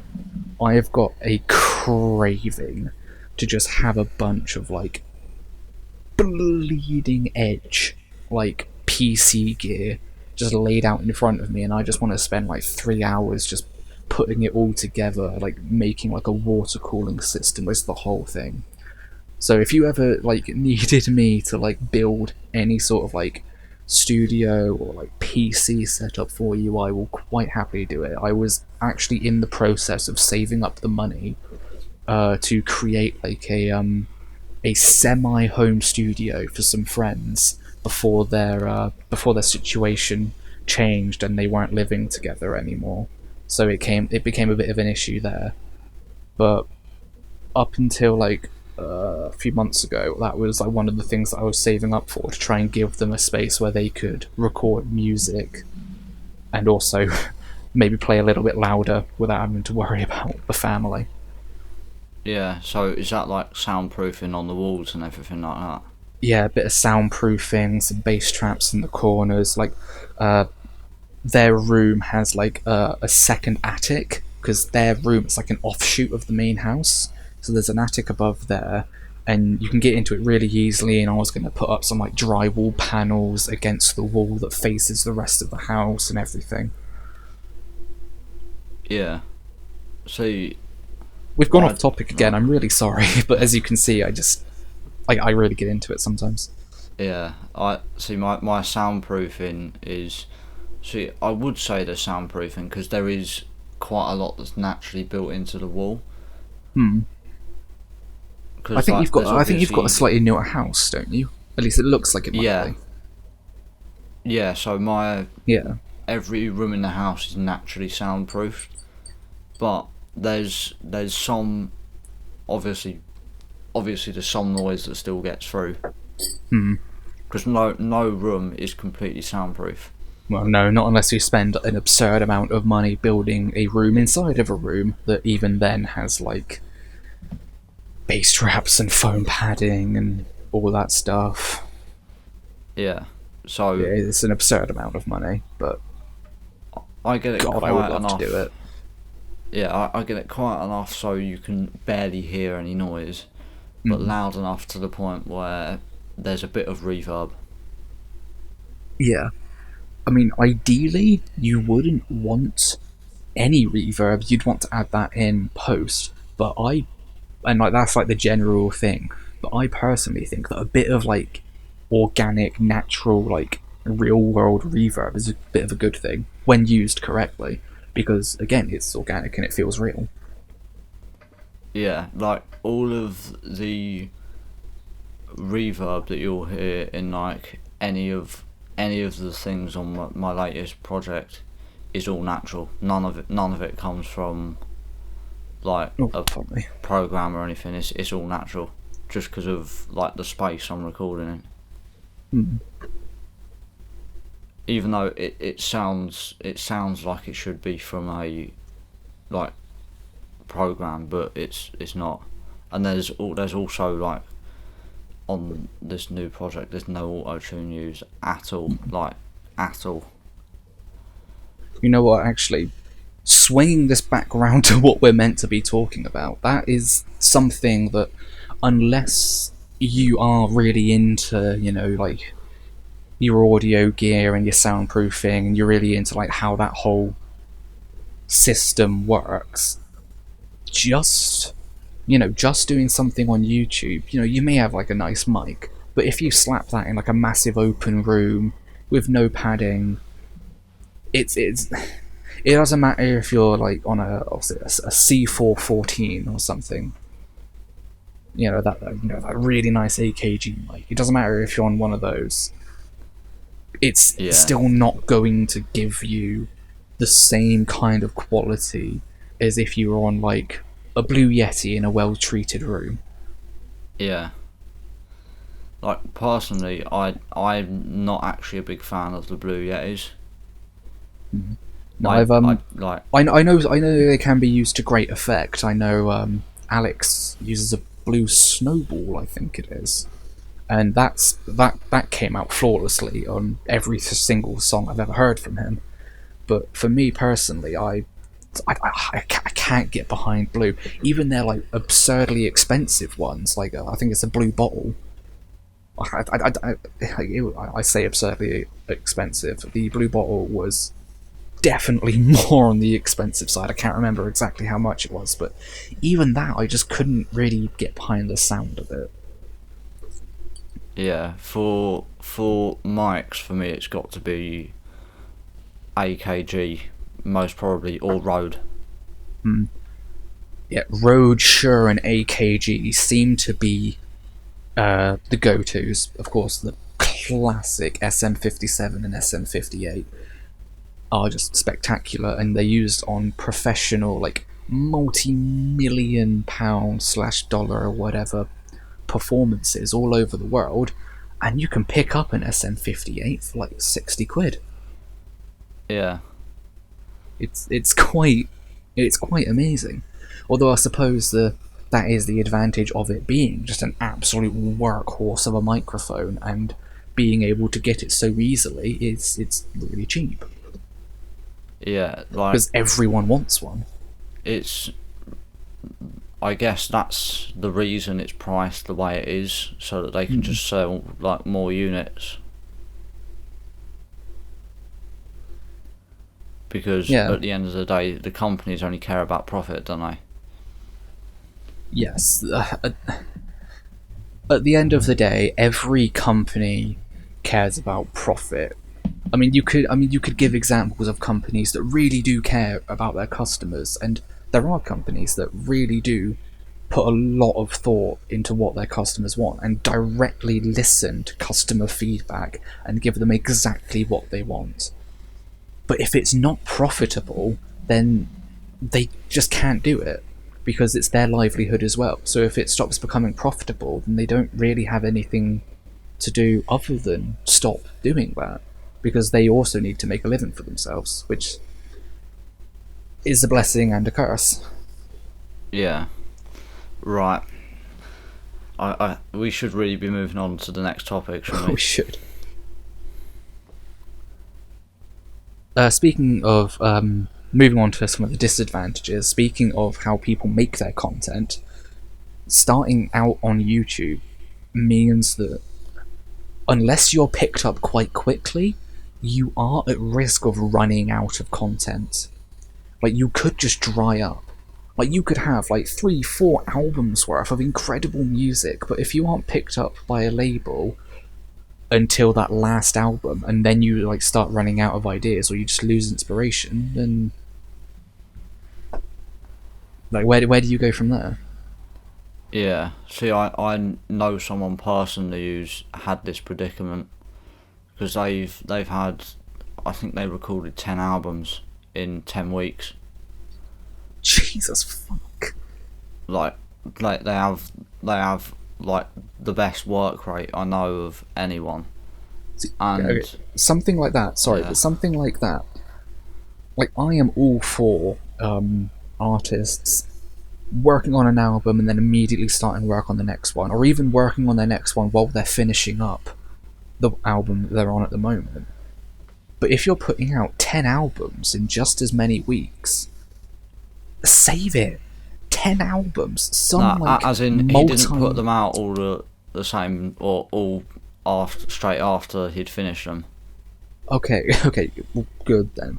I was gonna say, like, multi-million pound / dollar acts don't even have 10 albums, and they are set for life. Their kids are set for life, like, because they there's so much time between them, and there's just so much work that goes into it, and they tour and tour and tour with the same act, with the same thing, and then bang, new album, tour and tour and tour.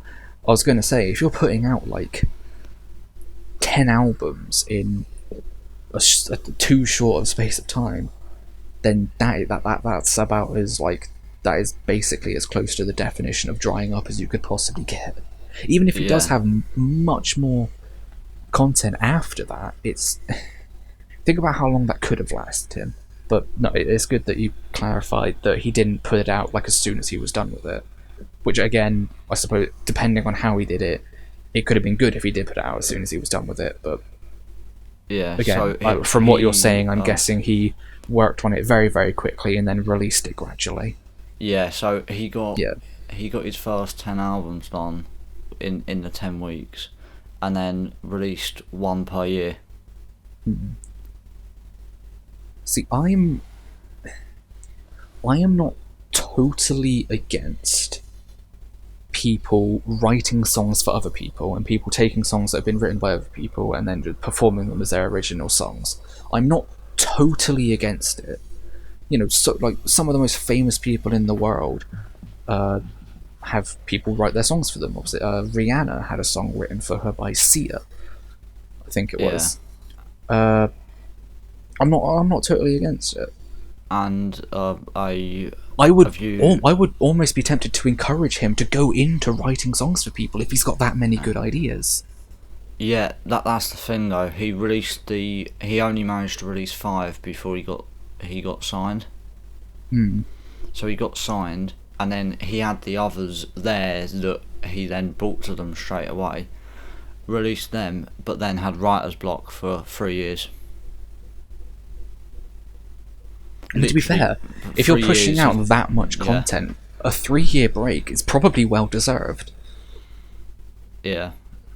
So I think he got dropped about halfway through that. That's rough. But he still got his advance and everything. But good. He'd got to the stage where he didn't really need the label anymore. And then all of a sudden was putting out enough to the point where he could afford to move to Australia.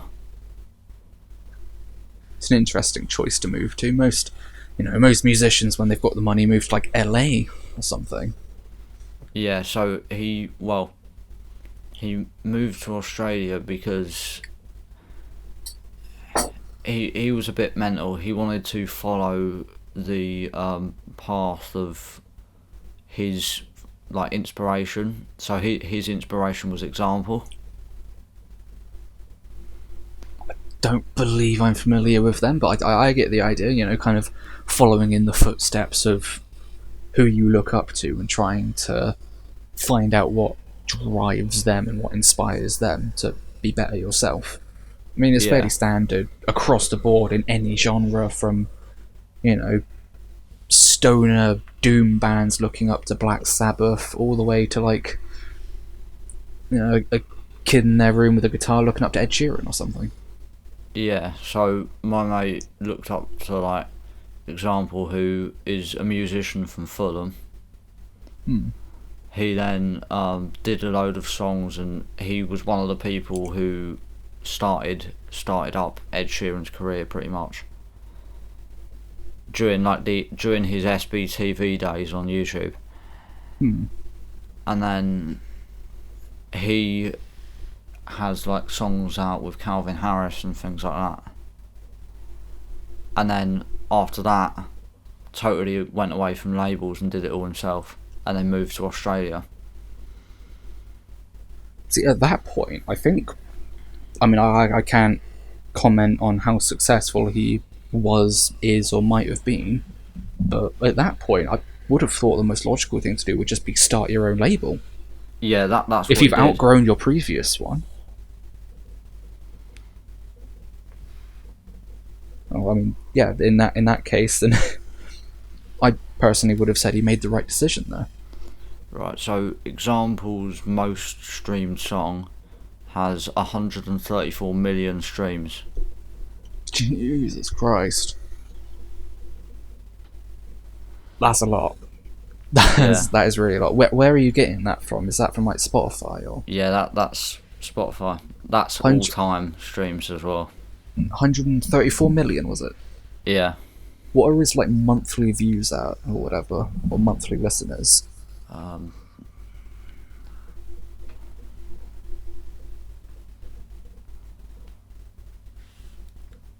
2 mil.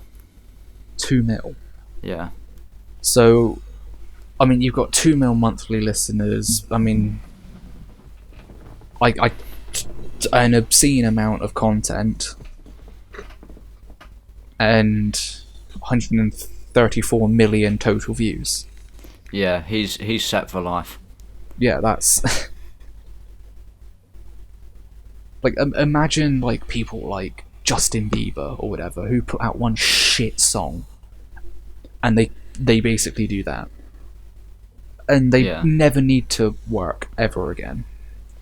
I mean, I would say some of example songs are, well, it's the typical sort of Calvin Harris song.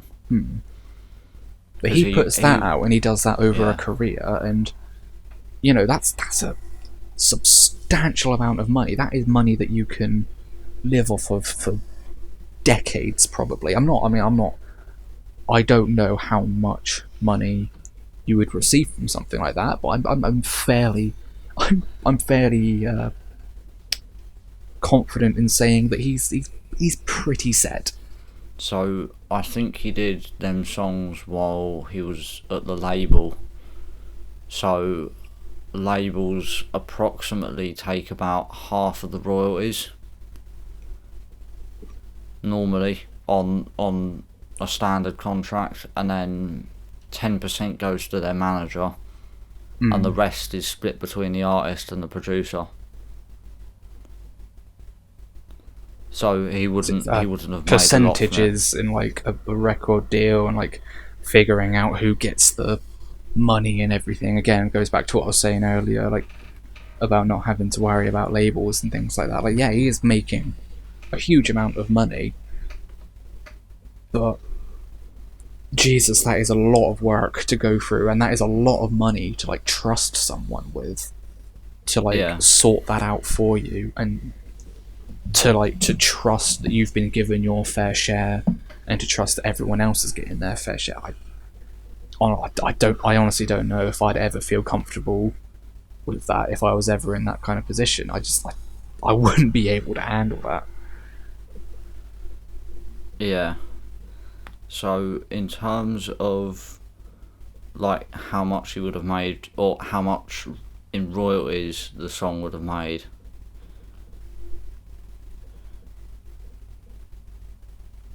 I mean, surely we're looking at hundreds of thousands. £135,000.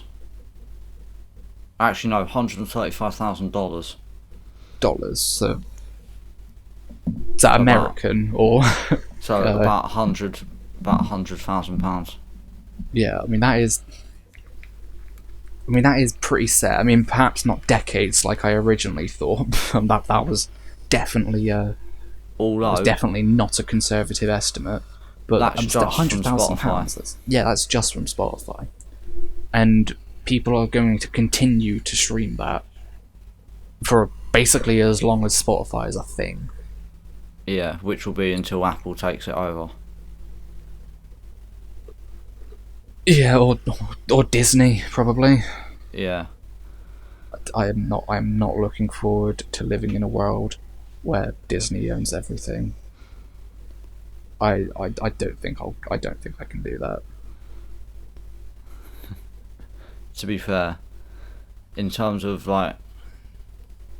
people owning things, we're in a world now where 1% of the population owns most things. Yeah, I suppose. And I mean, you can always trace ownership of something back to a bigger corporation. I mean, I suppose we did a bit of this, didn't we? Looking at like all that General Mills stuff, and like who owns this company, who owns that company, and then this company owns all those companies, and we looked at that quite extensively. But yeah, so in terms the way business works is absurd. Honestly, talking of companies that own companies. So once the actual page loads up, because for some reason my DNS server likes to cut out a lot, which I've been told is an internet provider thing. I don't know, I've been looking into DNS servers and things recently, and it's tricky because it can make a difference. It cannot make a difference. From my understanding so far, again, this is only looking into it for like maybe like 20-30 minutes worth of research. A DNS server is literally just going from your computer to some sort of server, and it's essentially just a line of code that says, I want to look for this thing, and then it's taken over by another server that actually looks for it and sends it back to you. That's my understanding of it. So in theory, Yeah. a DNS server shouldn't really matter, but at the same time, it could make all the difference. So it's something I'm going to have to look into. Yeah. Right, so I've just found the chain that my distributor is owned by. And how many companies are above them and own them then? Right, so I distribute through a thing called Sounddrop, which is also what Alex distributes through. Yeah, I is- recognise the name. Yeah, that's owned by a company called CD Baby, who's owned by a company called Audio and Video Labs Inc., I recognise that one. which is owned by Downtown Publishing. That also rings a bell. So, Is there another one above them? I can imagine there is. there is a person above that, Joy. Justin Kalifowitz.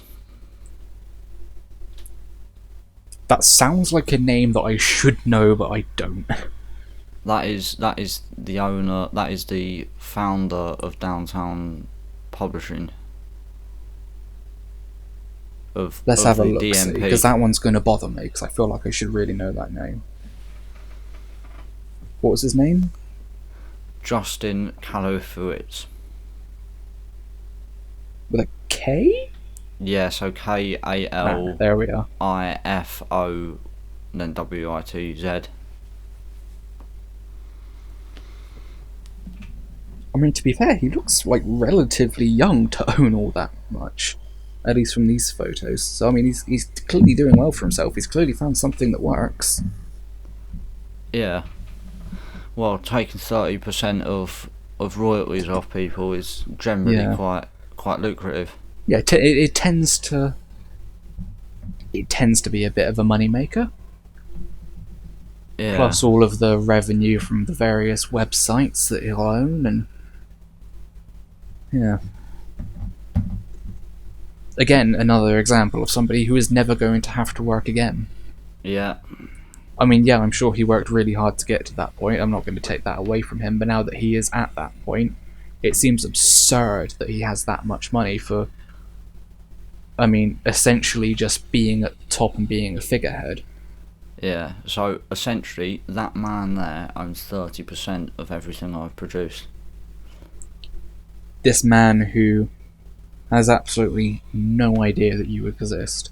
Yeah. Which, I mean, that's not necessarily a fair comment to make. I mean, that's just kind of how business works, and that's even more intimate business. You know, you can't expect the guy at the top to know everyone down at the bottom and to know the origins of all of his revenue. Yeah. But I feel like even if you're like Steve Wozniak or something, like, or you know, Steve Jobs before he died, or you know, if you are at the top of something, you should have a firm understanding of it, even if not who, but where it comes from. Past, obviously, oh, these are a bunch of people that do stuff and do it through my platform, and that's why I make money. Like, but that's Yeah. another issue for another day. That could be a whole other podcast, as with Yeah. all of the other things that we've veered off and spoken about. Right. Next topic. Because we're now on 2 hours. Yeah, we are. Christ. Plus, like, the nearly 2 hours from the one before as well, so we are like 4 hours in. Yeah. Well, no. We only went an hour before. Did we? Yeah. I might have misread it. Anyway, the other disadvantage I have of being a quote YouTube musician or artist is they and I don't even feel like I should say they will struggle to shake that stigma of, oh, you're that person from YouTube. And I mean, some people don't mind that, but with that comes the kind of the connotation that they're not as serious as somebody who went straight into professional music, who immediately, took their tape to a record company and said, hey, sign me up. Yeah, I'm currently struggling with shifting that label at the moment. I mean, many people don't mind that, and many people just don't even acknowledge it, and they just get on with their lives. And I mean, there are even situations with such as, Shawn Mendes, The Weeknd, 5 Seconds of Summer. I mean, I had no idea that they even started on YouTube, and I imagine the majority of people who listen as well. Yeah, again, that's another one. I imagine the majority of people who listen to them didn't know that either. To be fair, the only reason I knew that was because Rumi sort of exposed him. Then again, I feel like Rumi's probably got his fingers in a few more pies than he lets on. He definitely has.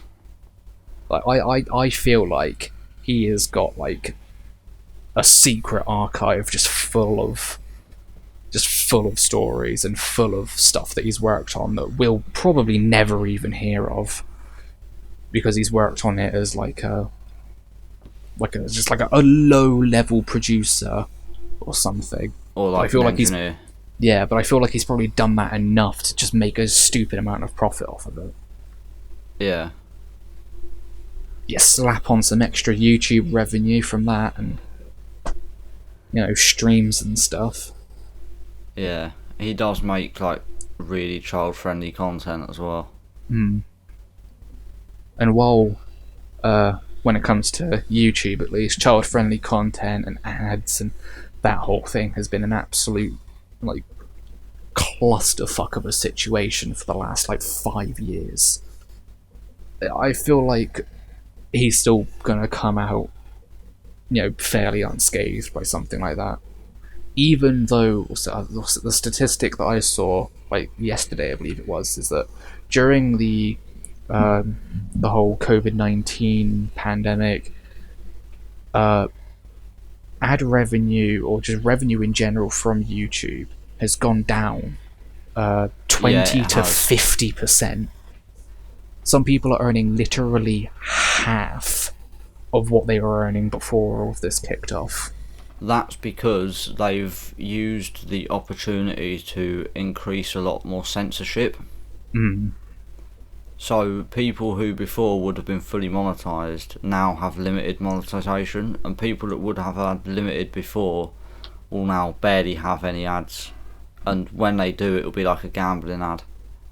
Well, here's what I don't understand. Like in practically every video I watch now, there's always a reference to like the virus, to COVID, and it'll either be they outright say it and then they make a massive joke of, oh, we're not getting monetized now, or they will allude to it in a very unsubtle way and say, oh, we can't talk about this thing because it will get us demonetized. And I got a bit intrigued by that, and so I checked, and they all still had ads on their videos. Admittedly less, but they still had ads, and they still had, everything running down the side, and, like ad breaks halfway through and whatnot. And, at the end and at the beginning. So I don't know if YouTube are just taking a significantly larger cut of the proceedings from that. No, what it is that instead of what they mean by demonetization is limited monetization. So 1 in every 1 to 10,000 people might get an ad. Right. Which is obviously considerably less than what it. But I feel like it's always the same people though. I mean, that may be an algorithm strategy or whatever, but usually if they're demonetized, it's the people, and they're like saying saying these things, or if they're monetized as saying these things, it'll be generally the same people because they're in it for the money. Mm.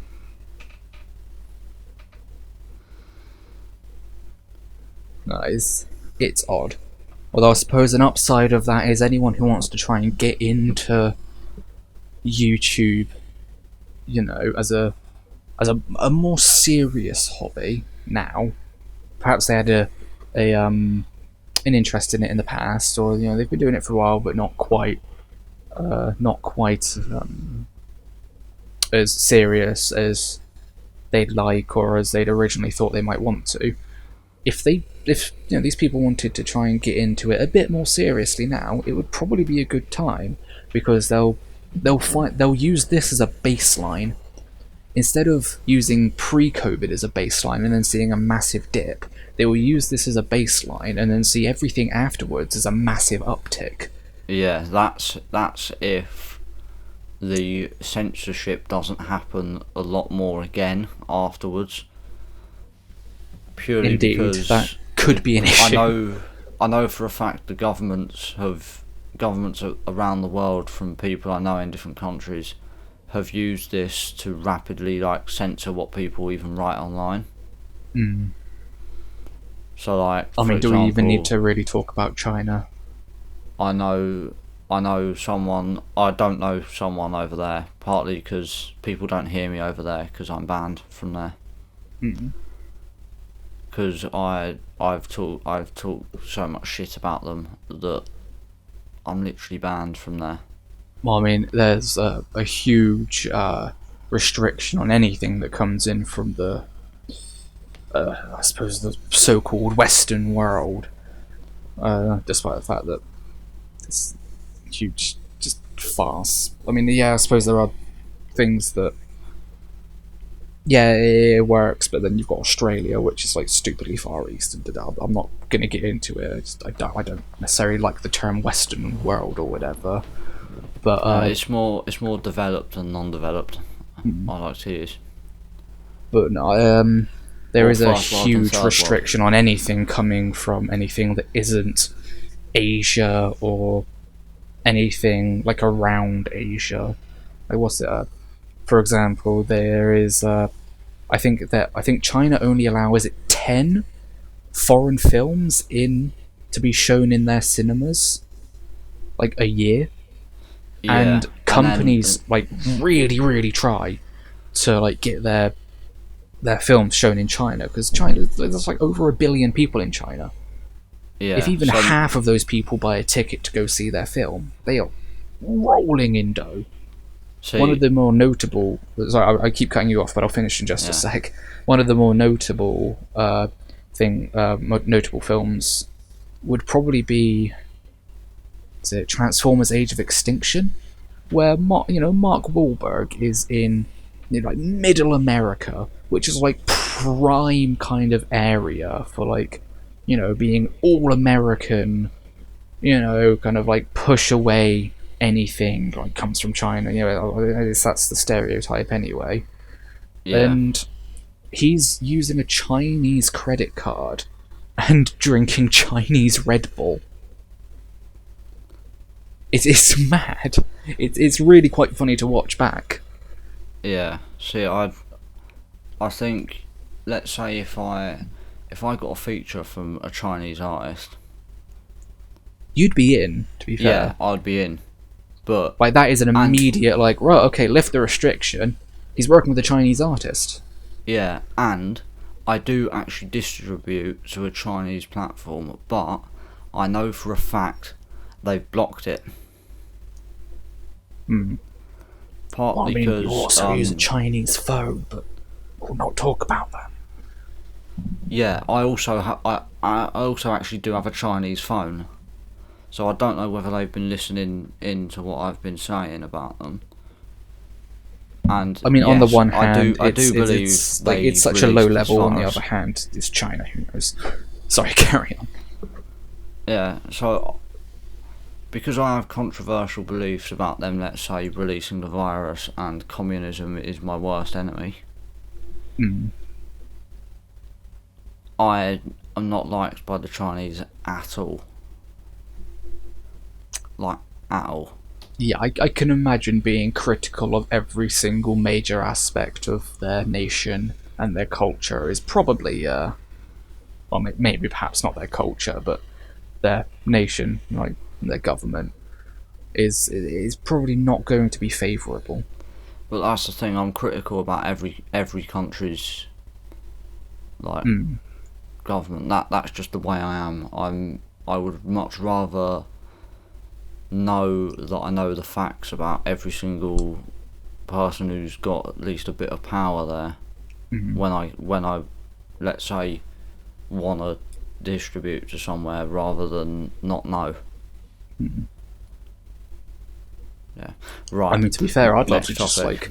like chuck a crate of CDs over the border and be done with it. Be like, hey, have fun with those. Yeah. Right. Next topic. I believe that was my short list of advantages and disadvantages, which went on for what, an hour? Yeah. What have I got? Right, YouTubers who have transitioned into professional music and musicians who are utilizing YouTube during the COVID-19 quarantine. I'll let you start off on this one, seeing as I tend to run my mouth a little bit. So, I would say musicians such as Charlie Puth and Ed Sheeran started off on YouTube before transferring over. In fact, Ed Sheeran was on SBTV. Which Again, is, that's another name that I've got ringing around in the them. back of my head. Have you heard of SBTV at all? Yeah, it's in the back of my head somewhere. I'm just quickly looking it up now because, again, it's something that I should know. Yeah, it's like GRM Daily in a way. So he started off rapping. Yeah, I know. Every time Ed Sheeran raps, it's like a massive, oh my god, Ed Sheeran raps! Because, that's a thing. I mean, if you'd heard songs from like 2011, 2012, he was doing it back then. Yeah. I mean, he's been doing it, from what I understand, and from what you've been saying, from the very start of his career. And yeah, it seems to be a massive deal. Like, it's even in, like, major news outlets and things whenever he does it, and it's genuinely quite disappointing to see, because it is just so stupid. Yeah, it's like he's featuring on a song where he's going back to back with one of like the oldest grime MCs to ever live. And like, because he wasn't Ed Sheeran like he is now, he was just the random kid from I think it's Essex, isn't it? I don't believe so. It's that end of the country, at least. Yeah, it's either there or somewhere near Norwich. But because he was just a random kid then, it didn't really matter. Yeah, it was just, this is a guy, white ginger guy who raps. Yeah. And now he's sorry about that. Now he's a multi-million pound, multi-platinum artist or whatever, and I mean, I'm all for fanatical fans, like really devout fans, but some really just take it too far. Like the fact that these devout fans should very well know that he is, he has rapped in the past, and from what I understand, he's half decent at it, and yet every time he does it, they kick up a huge fuss like it's a new thing. Like, personally, I'm not even a big fan of Ed Sheeran, but I do believe he's helped, particularly the grime scene, a lot. Because I've seen a lot of. Sorry, Karen. Yeah, so he's gone from rapping on a street with like example when he was actually a grime MC and a load of others, and then he's made the connections and gone mainstream with like Jay-Z. So he's the reason that Jay-Z and Stormzy know each other. No, I feel like yeah. because of Ed Sheeran, I've seen quite a bit of. Again, this is another term that I really don't like to use all that much, but it makes sense within the context, so I can't just have to use it. With Ed Sheeran, I've noticed a lot of like mainstream legitimacy for grime and that kind of world, even like those people and their lives. Yeah, I think it's because he, like, no one was acknowledging him, and then all of a sudden the grime scene just took him in. So he always likes to bring up the people who he's obviously met along the way. Which is a very he's grime one of thing those to do. artists that has a what I would consider a tasteful feature. He doesn't overdo it, but he is quite known for doing it. To be fair, he's just a regular bloke, isn't he? Yeah. He's a regular bloke doing regular bloke things, apart from he just sings, and he's very good at it. I feel like Ed Sheeran is Ed Sheeran. Like, even in like films where I've seen him acting and things, specifically Yesterday, the one about like where the Beatles just like suddenly disappear from the face of the earth and nobody knows who they are. He plays himself in that film, and I can honestly trust that film to show him in a light that is, that I feel like that is him. I feel like that is how he acts, and he is quite down to earth. And in every kind of interview I see, he's he's just himself. He is unapologetically himself. Yeah. But, I sort of, that's one of the reasons I sort of admire Ed Sheeran a bit. Purely because I sort of have some of the same traits in terms of just being myself, except the version of myself I put out is normally an exaggerated version of myself. So I will be equally as offensive online as offline, to give an example. But the difference is, online I might just go a bit further. Yeah.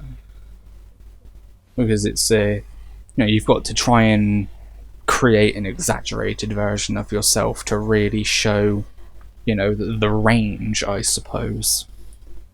To try and, show who you are and what you can do. And so by exaggerating every aspect of that, it's saying, like, here, now you can notice it clearer.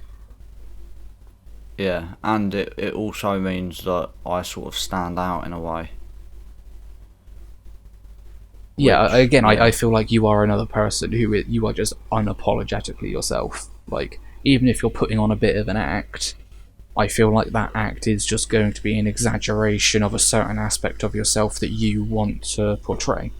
Yeah, it's not going to be like, you're not just going to suddenly come out next week and be like, hey, I'm a hardcore punk artist and I listen to like the Sex Pistols and Dead Kennedys and the Melvins, and you just won't do that. Like, you are yourself, and if you're going to exaggerate a part of yourself, it's going to be a part of yourself that is already there and people are going to be able to recognise. I mean, I'm a big fan of one of the people from the Sex Pistols, like the personality. I think John Lydon, I can imagine. Johnny Rotten. That's the one. That's the Yeah. one. Yeah, he's extremely funny, but yeah, realistically, I don't care if people like me or not. I'm just gonna carry on the way I am. And so in a sense, that is about as punk as you can get. Yeah. Yeah. I'm not even a big fan of that style of music. I obviously appreciate the effort that went into making it, but It's just not like the kind of stuff I've ever really like sort of listened to. Admit it though, if you had like a really kind of like snarly, like high tempo, like punk bass rhythm going in like some like dingy underground club or something, you'd get into it. I feel like you could get into it even if it wasn't really your thing. Yeah, realistically, I can listen to any music if it's on. I can vibe to anything if I'm in the right mood for it. Also, one of the advantages of a lot of like hardcore punk music is the fact that, I mean, yeah, some of the lyrics are saying pretty profound things, but a lot of the time it is just angry screaming. And I feel like I can say that because I enjoy the music and I'm a part of that in a way, not necessarily as a contributor, but as a listener and as a part of the like the sub community that supports that. So you can just kind of zone out and just enjoy everything around it, everything that is like going on, even if you're not really listening to what they're saying. Or, you're just kind of enjoying the fact that there is a massive, like, monolithic, like, wall of sound smacking you in the face, and you're just having a good time. Yeah, see, I think you would like you would really like the original format of a grime performance. No, I do.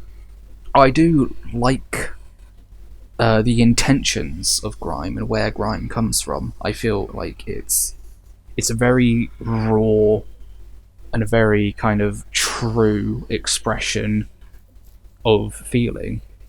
And yeah, like it's when I say the original performance, though, I'm talking 60 man in a 2-bedroom house with a mixing desk and a microphone going back to back, and like that is volume up like to full. that is like my ideal venue, just being crammed into a tiny like house, just having a house party. I feel like a house party is the ultimate venue for pretty much anything. It is just so real and so fun and just so punk.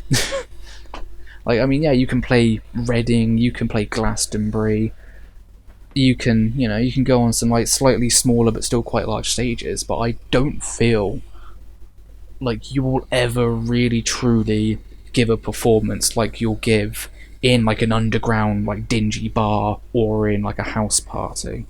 And that is actually why I love the Cavern in just found from college. Yeah, I've never been there, but I've heard. I've actually at some point, I really wanna perform in there at some point. Oh, you would love it. It's Just because crazy. I would. The only thing I would request from them is that they turn it into a set, and that because there's like a stage in there, isn't there? Yeah. I would get the stage removed and just perform on the same level as everyone else, and have literally the set in the middle of the crowd. Mosh pit vibes. Don't think you can do that. At least from what I've seen, the stage is literally like built into the floor and the walls. Oh. But it's not that high.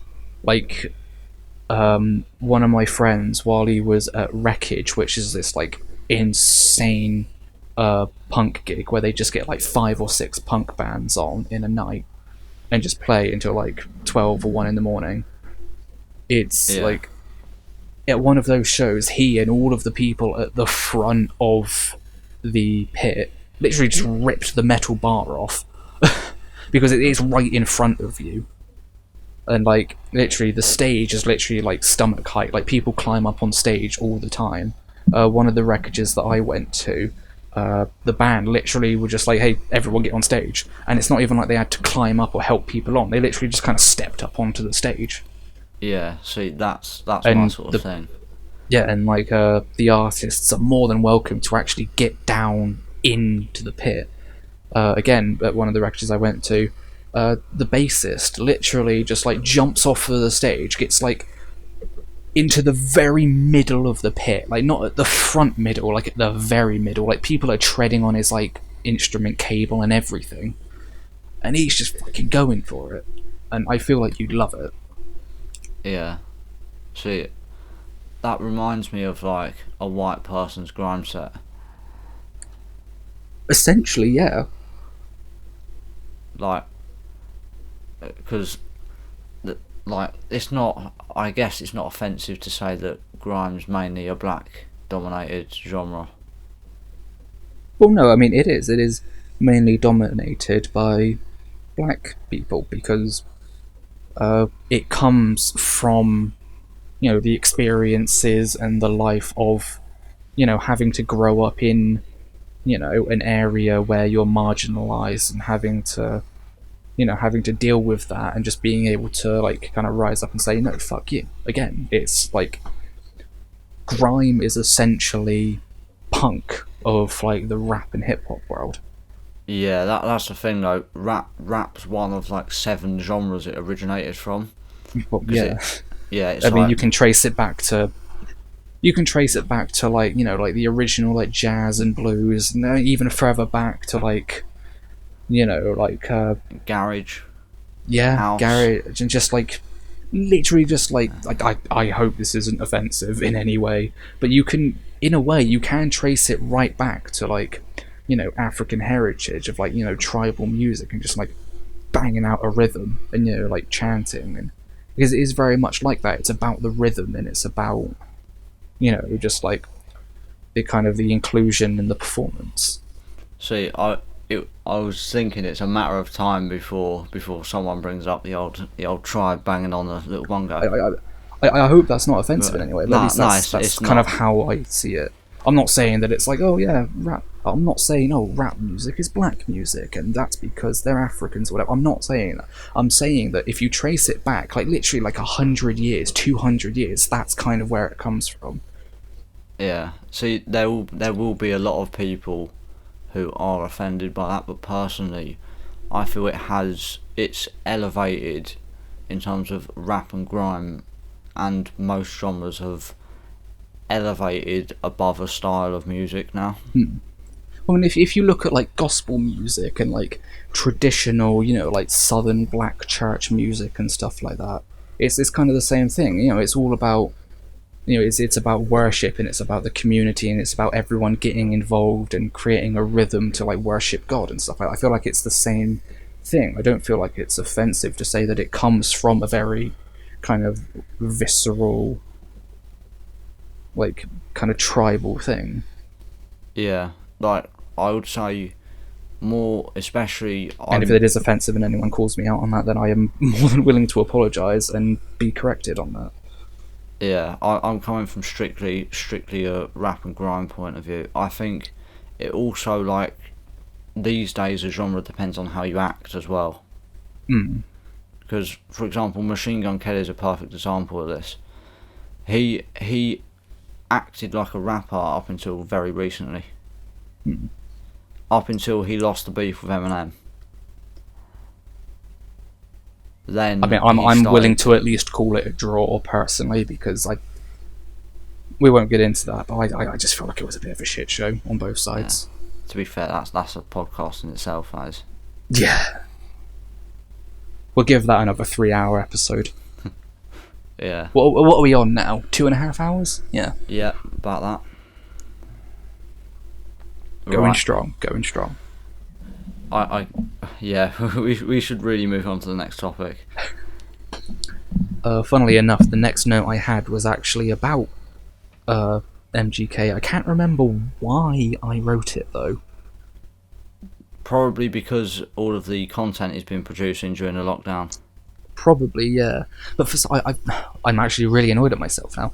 I've got because was it one of his ones, Smoke and Drive? It uses like a really iconic piano line that I can't remember the original name of, but it's been used in so much. It was like, it's like your typical go-to, oh, I'm going to make an EDM track and it's going to have a nice little piano bit in it, and then it's going to have like a dubstep style kind of drop and all that, and it was used in Mirror's Edge, is where I first heard it. Do you remember the game Mirror's Edge? No, I've never heard of that particular It was game. like a parkour game. That's the first time I heard it. I believe that was back in 2009. But the song that it comes, like the song that uses this piano line, is even older than that. But no, it uses that, and then it's like a rap equivalent of the sounds that you would hear on the Sunset Strip back in the 80s. You know, your Motley Crue, your Guns N' Roses. Yeah. And he actually references the Sunset Strip in the song as well. And it's really bugging me that I can't remember why I wrote those points down, but I'm sure somebody will connect the dots. Yeah, so I still think it is because of like all of the things he's been putting out during lockdown. Did you see the one he put out like just the other day? You're gonna have to remind me. I can't remember Is it off the top of my head which My one Bloody it is. Valentine? Is that it? Yeah. Yeah, that one. Personally, I'm not an overly big fan of that, if I'm being absolutely honest. But then again, it's not really your style of music, is it? No, I mean I'm not overly a big fan of MGK overall. There's the odd song that I will listen to, but I think he's. Well, I he's feel just- like, yeah, especially with My Bloody Valentine, or it might just be Bloody Valentine. I can't remember the exact title of the song, but you know, as I mentioned before, he's trying to revive that like kind of like whiny, nasally sound of like pop punk back from the like the early 2000s. You know, if you listen to basically the whole song, it sounds like he's kind of like singing through his nose, which is completely appropriate for the style of music. But many people hate that because it kind of gives that like really whiny, like kind of like sound to yeah. it. I see. Personally, I reckon that's one of the main reasons I didn't like it, purely because that sound really bugs me. But Which is fair enough. The majority of people hate it, to be fair. It's because like the first person who I heard actually sing was probably T-Pain, and I know you're probably not a very big fan of him because of his amount of auto-tune, although he can actually sing. I'm not. Again, it's someone that I know by name, but I wouldn't be able to like rattle off any of their works. Yeah, so he's like R&B style. He raps and sings, but he's mainly known for like his songs with like Akon and that, because he's another one that's signed to Akon's label. But he projects his voice from really deep inside his body, really deep. So he constantly sounds like he's got a stomach ache. And personally, with the stuff I do, I like stuff that sounds very similar to how I feel I sound. So I sort of have bits where I push everything I have out from low points, which is why I like that style. But then I also like the more breathy style as well, which is not quite nasally, but it's like very, very like soft. It kind of comes from like the top of the throat. Like it almost sounds like it comes from the jaw. Like it's not quite like a theatrical kind of projection, but it's not like it's not all in the lips and all in like the mouth and everything, like that kind of sound. Yeah, sort of like in a way, a Billie Eilish sound. Even though I'm not a particularly big fan of her music, but that style of singing. Billie Eilish, she might be another one that Yes, she is. She is another one that started on YouTube, specifically with Ocean Eyes. That is what blew her up. Yeah. To be fair, she's done quite well with not losing the creativity side of it. Yeah, she's been doing pretty well. But then again, you've got to remember that she's not coming from like a position where she is, she knows what she's doing, and now she's putting it out there. She kind of just like was having fun with it and put it out there anyway. So she's not really she's not suffering from that like lack of content. Yeah, because also you've got to remember that she's younger than me. Yeah. So she's got a lot of time to go. I believe she turned 18 in like January, end of January maybe.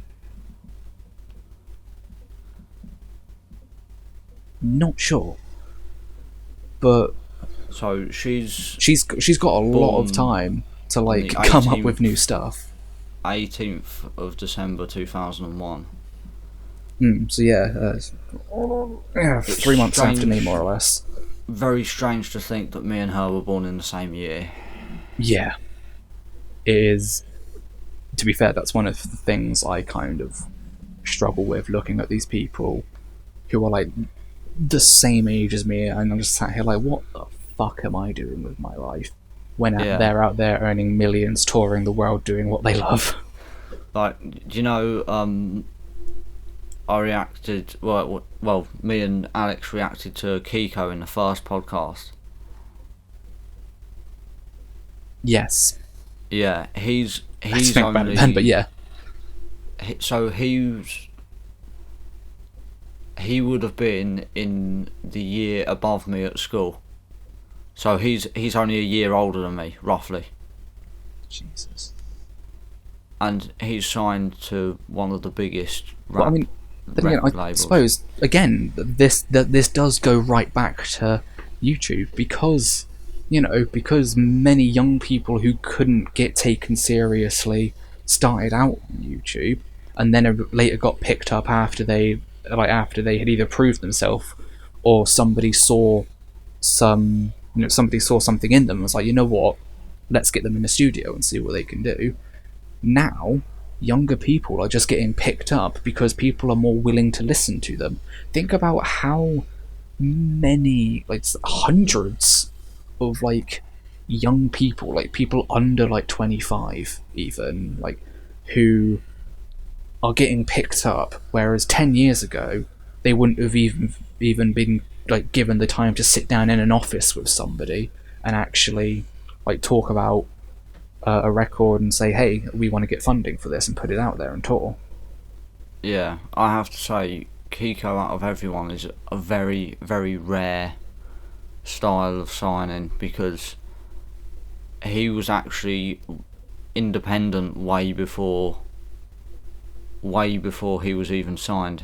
He started when he was 15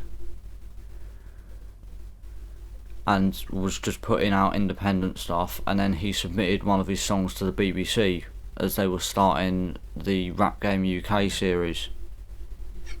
I mean, that is a way to start, at least in terms of kind of going big. And then he won the show and got signed. So I suppose another example of somebody who started young, and I'm sure you've heard of him, Sir Demi. Yeah, he's not massive, he looked at but my he does have a Instagram story really. The other day. Sorry? He looked at my Instagram story the other day, I'm pretty sure. He's not massive, but he has some really devoted fans, and he is just growing and growing and growing. And he's been like very open about the fact that he's been making music since he was, oh god, I want to say 8, but I don't know if I'm right. Yeah, but on a very low level. Again, I could be wrong about that. It's like I've got 2 numbers in my head. One says 8, one says 13. But I do think it was like that's 8. Still young. But no, it was in like a very low level kind of. It was just doing shit, like bang on pots and pans. I don't know, but he started like stupidly young, and he's just been going and going and going.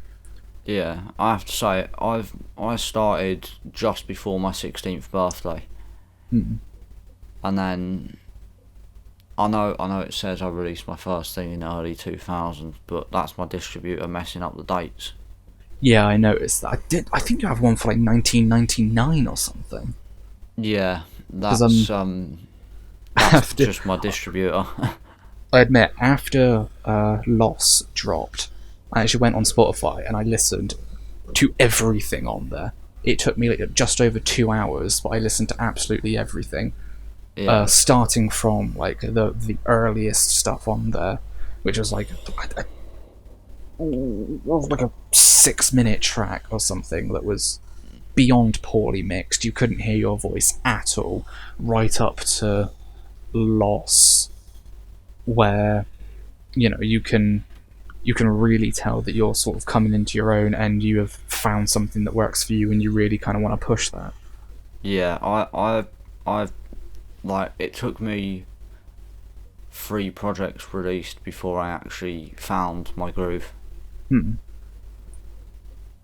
And the first one, like, I didn't actually produce the first one. That was just someone who I knew said that, or I knew the person who produced that, and they were like, "Oh, I can record a layer over and do a few things to it," and I was like, "Yeah, go for it." So then I did my thing. They sent it to me, and I was that stupid that at the time that I didn't even listen to it. I was just like, get it out there, and then before I know it, it had done its thing. But that is it that freestyle that's like got your vocals mixed under literally everything else? Yeah, the one take. Although to be fair, one of them is my highest ever stream. Yeah, I noticed that there's 2 versions of it. There's that one, and then there's a much better mixed version later on, like a few years later, I think. Yeah. So those were actually released a couple months after each other. Just because at the time I was just doing freestyles and was like... Must perfect it, work on it, get it again when you're happy with it. Yeah, like, I didn't want to put stuff out there that I felt I wasn't giving my 100% to, because at the time I was just doing it because I thought, oh, I enjoy it and that I'm helping someone else work on their ability to mix as well. But then when I realised they couldn't mix to save their life, I was like... Then you kind of realised, this isn't what I wanted. Yeah, I was like, maybe time to drop them from the team and start doing it myself. One-hit blunder. Yeah, so I got rid of them, brought in a whole new team, including management as well. Although all the people who manage what I do, it's all people who I used to go, like, who I went to school with at some point. People that you actually knew personally, and I imagine wanted to get into management and all that anyway, so you kind of gave them that opportunity. Is that a lot of them were drug dealers. Fair enough. That's the way to go. No, I was like, because one of them, my current manager, had just come out of the Nick. I shouldn't really be saying this, but I'm going to anyway. And a note in the silence exclusive. Yeah, and he was like, I don't want to go back on to doing what I was before, and I was like, I need a manager, manage me. You're obviously good at business, otherwise you wouldn't have bought yourself a house off of selling stuff on the streets. So I mean, and he clearly knows how to handle pressure and deal with people who are trying to, yeah, so I was like, get a deal for themselves that doesn't benefit him. Yeah, he's got all the skills needed, he's just selling the wrong product. Exactly. So then, yeah, I don't know how my numbers are doing at the moment. I don't really check, because I'm not too bothered about numbers. Get it out there, have fun with it, that even if it's a few people, they're enjoying it. Yeah, I know Ellis enjoys making a joke out of it. Whether he actually likes it or not, I don't really care. Well, I mean, joke's on him, he's still giving you streams. Yeah, I mean, it's like You know, if every joke he makes about 1,000th of it, a somebody penny per else is stream tuning in or going, per oh, wait, stream. that's a thing. I might go listen to that and check it out. Yeah. To be fair, they actually, so him, Verity and Robin went up to someone and was like, oh, will you stream our friend's song? So I've How'd got a that listener, go? I've got someone who follows me who lives in New York. I mean, that's good. Yeah. People, you know, although, his friends will see that he's following you, he's listening to your stuff, and then they'll do it, and bam, Yeah. you've immediately got an audience in New York. Yeah, see, the way I see it is I don't want to immediately send my music, like, or send anything abroad really. I want to sort of focus on representing where I'm from. And then But if it's people good abroad to have wanna a see base that, there already, so that when you do decide to go over there, it's an instant success. yeah, that's a fair point. I need to Because it's sit down a sec. I've been stood up this entire time and my legs are killing me. Wait, you've been stood up? Yeah, the entire time. Of course, because I've been on the other side of my room to try and limit as much of the fan noise from my computer as possible. Yeah, so you've been stood up for 3 hours? Basically, yeah. Wow. Yeah, right. Any other topics? That is all of the bullet points that I made. If there is anything that you would like to bring up, or perhaps I don't think there's build on anything something I can said add. before. I think you've nailed it with what you've written down, all the points. I suppose we've gone off topic a lot, and we've gone quite far out of topic. Yeah. But I suppose, in a sense, because we were able to eventually get to that point, it is all stuff that surrounds this general idea of, you know, musicians and YouTube, even if it wasn't what we originally intended, because it was originally, you know, YouTubers who have transitioned to music, but now it's kind of become the relationship between musicians and YouTube and their distribution platforms, their fan bases, and the interconnection between all of those things. Yeah, it went so far off topic that it eventually went back on topic. I feel like we probably made it a better episode in the process. Yeah. We've covered more ground. And now we're going to be moving on. So, yeah. Finally.